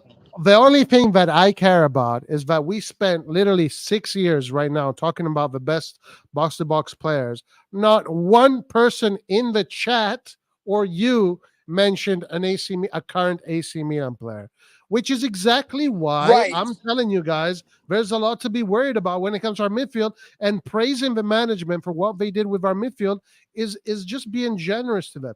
Let's give them. Okay, first of all, most of those players are not playing in Italy. They're not the direct competition. And also and on top of that, Loftus-Cheek and Reinders are players that we got because we think they can crack the list. They're not already made players in the top 20. Thank you. That's obvious. We all know that. Hello. Okay, so why are you guys celebrating, and why do you want? I'm not celebrating. I'm just being. Why do you guys want? My question is this, Antonio. Why do you guys want Furlani Moncada to sign your panties because of these signings? But you don't even consider these signings in the top 20, top 30, top 40. Right. I'm not one of those people that's like praising them and is saying that like, oh, all the Jerry haters were wrong. I'm saying that I'm a wait and see guy, and I want to see how they manifest on the field. That's what it is. Like, that's my perspective. I'm not some sort of narrative agenda guy.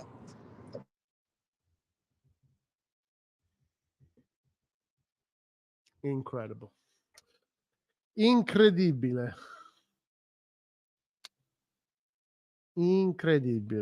Listen, all I'm saying is we gave a lot of scrutiny to that horrible individual that Paul hates with all his guts, Paolo Maldini, because he's Italian.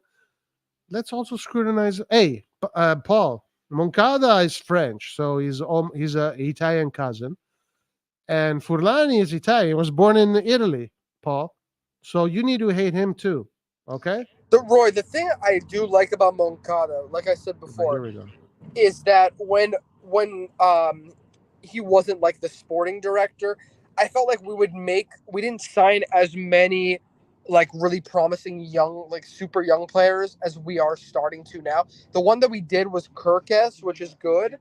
Good job, Maldini. But then but Pioli, of course, then barely gave him a chance, or whoever's fault it is for not integrating him. And then he went on, and now he's actually just been sold for almost 20 million to Bournemouth. So he's already going to have a promising career. I want more of those players, and at least with Romero, with this Polish guy who, by the way, if you've seen this Polish guy's highlights, I think you would like him. He's a very technical player. He's a player, and he's 16 only. So I think 16. Wow. I think you would like him. But I think these types of players that Moncada likes are good because they're low risk, and if they make our Primavera more competitive, and they can become very, very good players. Like, that's the only way we can buy the potential top 20 players that you're talking about. Yeah. Anyway, we'll see. So we have 5 games now coming up against a Serie C team, a Serie D team. Then we have the friendly against Monza, which I think it's still on. Then we have the game against Bologna, and we have the game against Torino. In my book, we should win all 5 of these games. But most likely, guys, what's going to happen? We're not going to win all 5 of these games. We're going to come across difficulties against Monza, Bologna, and Torino. We might tie one of those or 2 of them. But in theory, on paper, we should be winning all of those games. So at least, there's going to be a wave of positivity coming through in this next month. Then let's see what happens against the team that is eventually going to win the Scudetto, AS Roma. Listen, guys, when Roma wins the Scudetto, I don't want any fucking bullshit. Roy, are you so now you're going to set yourself on this? Like, that's what you're going to say. Roma Scudetto. When Roma wins the Scudetto, I don't want any bullshit like you guys are coming up with Napoli. No, you never said Napoli was going to win the Scudetto, Roy. No. I definitely fucking said Napoli was going to win the Scudetto, and I'm going to say it right now. Roma is winning the Scudetto, and when they do, I want my credit this time. I don't want to hear you never said it. So Roy, you're going to commit right now to that. I said either first or second. Before the season starts, you want to commit to that. Yeah, exactly, Nate. I had him fucking mention every names for like an hour. He did not mention one AC Milan. Oh my! So Nathan, hold on. Roy f's me up there because I agree that Loftus-Cheek is not a top. Since when did I say he's a top 20 midfielder? Like, I knew that you were going to try to make a comparison with Loftus-Cheek. I never said that Loftus-Cheek is currently a top player. We can't afford any of those players I named. So what's your point? My point is that we hope that they can get consistent and make a name for themselves at Milan. But right now, they're not currently top 20 players. That would be nice. Celestial Line, that would have been very nice. That would have been very nice. You know what? Bring in Gundogan and Kamada because they're both for free. Okay, but I want my credit, Haitian Montana. I don't want this. Roy never said it. Will be better than Roma. Hey, listen. I say either first or second. But when this happens, I don't want, because last year, guys, I can't believe that people are denying that I said Napoli is going to win the Scudetto. I can't believe people are denying that. But this year, now I'm going to be ready. You said it after the season had started. I said it in August. Yeah, I said it in August. Nah. You see, this is what we cannot have this happen. Even my supposed buddy here, Antonio, is lying on me. No, I just don't believe. I don't remember that happening. I remember you saying it late September. That's the earliest that's possible. Guys, when Roma either finishes first or second, I just want people to say, Roy, you were the only one who said that. That's all I want. All right, I'm quoting because I am not getting the whole, hey, Roy, you were the only one that said Napoli was going to win the Scudetto, even though I have the evidence and I can show you the evidence right now. We can go and check the evidence right now. But instead, people are not giving me that credit. So this time, I'm going to make sure I'm going to get the credit real fast. But this prediction can change, though, Antonio. The last prediction will be made at the end of August. Yeah, of course. My favorite person in the world world is here. What's up, Jerry? How you doing, my man? We fucking love you, Jerry. Keep on doing what you're doing. You are the best. You're the best thing. Yeah, and Juve. If Roma finishes second, Juve's finishing first.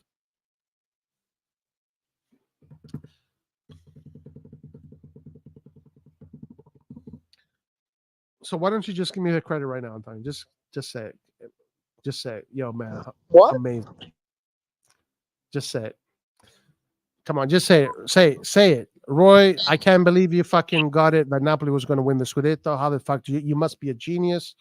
And just tell me right now, Roy, I can't believe you're going to get that Roma's going to win the Scudetto. You must be a genius. Say it. While you're on the lives. You're funny, man. And no one predicts the future. Arar Indica is what's going to take them from being shit to Scudetto. They're not shit. Why are you saying they're shit? Listen. Roy, how can you be like convinced about Roma right now? Like, what are you like? Why? Why are you on this? Like, because the signings they made are good, but like they're no Kvaratskhelia level signings that Napoli made. Like, what's your point? They don't need that. They already have a Kvaratskhelia. Who? His name is Dybala. They Yeah, already but have a player Dybala's of that level. injured Dybala's always injured for like a good portion of the season. Listen. People are getting confused with one thing here. Reminder that this season Napoli had like, I think Kvaratskhelia was injured for like maybe like a week or two, like the whole season. Like their injuries, he was injured for the whole of November. The whole of November he was out. Okay, well, for like maybe like 1 point of the season, but my point is that they were fairly lucky overall with their injuries. Let me tell you something. Roma actually, here, guys, speaking of controversial, Roma was in a very similar boat to us. They put all their eggs in the European basket, same as we did, and for that same reason, both us and Roma did not finish in the top four because we put all our eggs in the European basket. We last year, nor us or Roma had a team that was deep enough to fight for both competitions.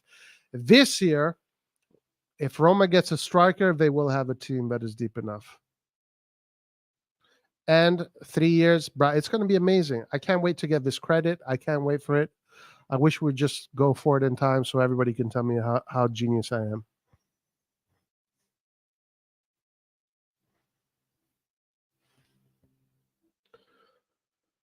Juve is the only team in Italy I always root against. Listen, guys, I don't root for any team aside from Milan, but I know that Milan is not going to win every year. Milan does not win every year. Right now, we don't have a team to win every year. So there are other teams we're competing against. But I'm not rooting for Roma. I don't want Roma to win. I want Milan to win. But I don't, it is what it is. Letting Hillman go to Sporting is one big mistake. Agreed. Milan to extend Colombo's contract, which expires in 2025. Wow, amazing. Amazing. What is your take on Colombo, Antonio? Do you think he's going to do well or what? Yeah, I would rather him go on loan and play, to be honest. You just don't want to see him in a Milan shirt. No, I don't know. I feel like from what I saw from him, he's in the right area, but I think he needs to work on when he receives the ball, his decision making isn't always the greatest. But I do think he got better, and he has really good finishing. But I just want him to actually play in Italy and not just be on the bench all the time. Gotcha. What if he's better than Okafor? Fair enough. I think Okafor is a bit older and has played in the UCL, so I think he's more ready to be, getting a lot of goals in a top team. But what does your dad think? Who's better, Colombo or Okafor? He says they're not the same. like different positions. I think that Okafor is a striker, not a left winger, but he's a two-man. He's a two-man striker. My dad thinks he's a pure left winger. I don't believe in that, but It's not pure. But He's like Rebic. He does both positions. yeah, I think if I won, I would like him to play with Leo. Rebic is stronger. He can play shoulder to the post too. He can receive the ball.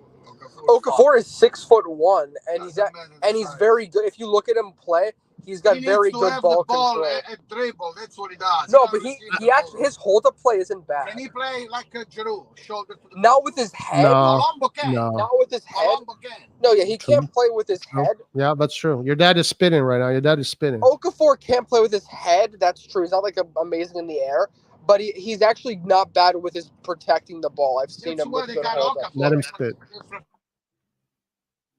No, don't mute. Let him spit.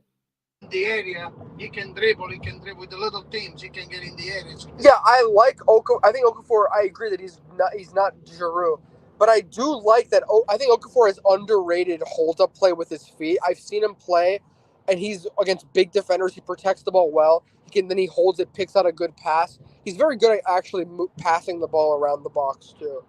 So I think he's getting a little bit underrated in what people are saying about his hold up, but. Yeah, he's not like a super beast striker, like huge. Antonio, do you want to be the leader of a fantasy league? Because I don't have the ability to do it. I just don't. I know there's people in the subscribers, they want it to happen, but I need someone to be the head of a fantasy league segment and you know, and make sure, I don't know, just whatever needs to be done in order for it to go to sure. I can look into that now. I mean, the problem with it was made well, but then I feel like we all just forgot about it, like most people. So there has to be consistency with like the upload. Like every single week, there needs to be a video or live or a video dedicated to that, or a segment in our lives that is devoted to going over the fantasy league.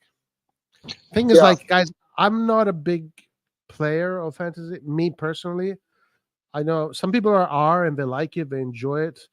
I kind of like it's very hard for me to kind of stay with it, you know. But I'm okay with dedicating space to it on the lives, but I just need someone that is actually good at it. Are you good at fantasy league, Antonio? Yeah, like I play other sports. But do you actually like play start till end, or you're like I started after a few weeks, I forget even about I don't even know my password. Because I'm very busy, but like if I do like check it every once in a while, but like come on, okay, yeah. All right, so we'll look into that, John Smith. We'll look into that, and if it starts, Roy, we'll where start. are you going to have dinner in Molise tonight? I don't know. Italy's nice, man. Go to Abruzzo and go to Santa Croce. It's a good place. I'm planning to go to Castel di Sangro.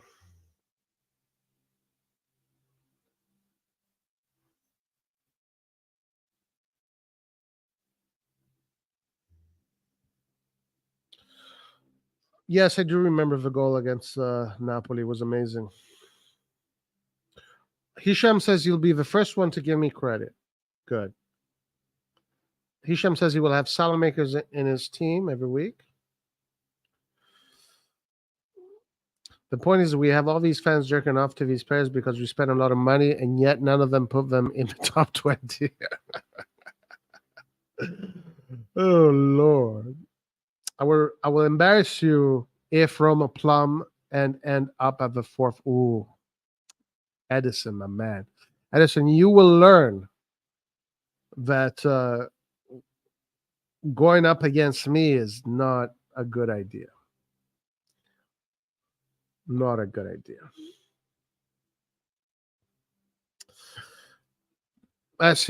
Sì, molto buono. Molto... Ma qua il cibo, c'è la vita qua, non è male, dai, ci si sta bene alla fine. Italia è un bel paese. La gente qua è bella. Tutti sono tranquilli.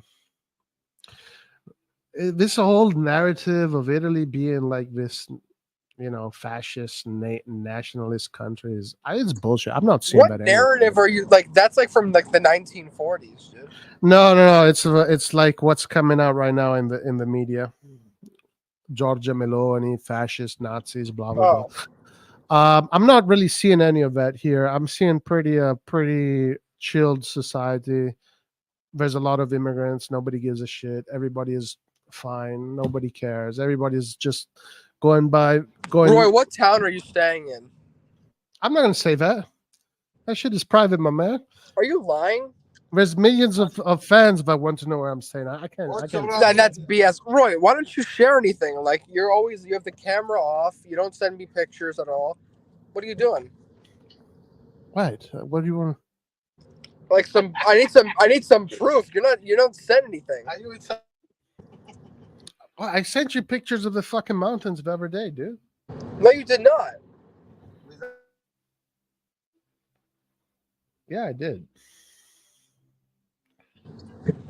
That's BS, man. And make sure you eat burrito tonight. Nah, but no burritos here. I sent you the picture of the coffee, cappuccino, and cornetto. Yeah, I did, but you can get that. Where the fuck do you think that was from Starbucks, bro? Look at the quality of that shit. No. It looked good, but you can get if you go to a good place in the States, they make them here too. So. Gran caffè l'acqua. Are you in Philly? Tell him. Are you in Philly? Guys, look at that. Look at that. Are you with Ross? What? He said, "Are you with Rock?" No, I'm not with Rock. Rock is next to you guys. Yeah. True, Herbert. Always believe the opposite of what media is saying, and you'll be very near the truth. Very well. Herbert sounds like a Trump supporter right now. You mean he sounds like an objective person who has a grip on reality? Yeah. Roy is life in danger because of his content. Yeah, I don't want to say where I'm at. People are super triggered at me all the time. I need to protect myself here.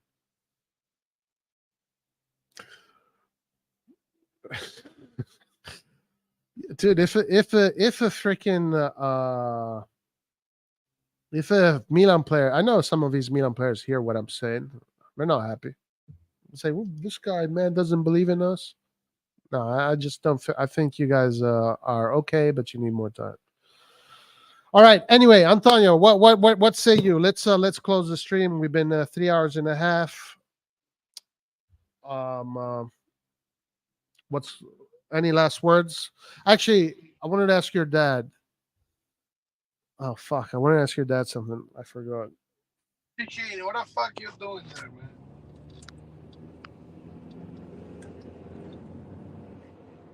Juido, what are your thoughts on Singo? Singo bongo. Singo, he can sing. Tu single, io single. Yeah, we're not getting single anymore. Now, what do you need single? To push the cars when they got stuck in the parking lot? What the fuck?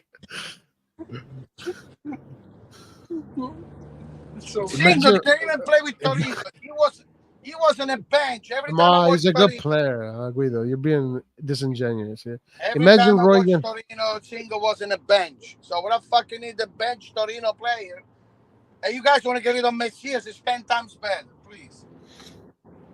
Salamaker, Singo can clean the Salamaker's shoes. There you go. All right, so let's finish with that for today.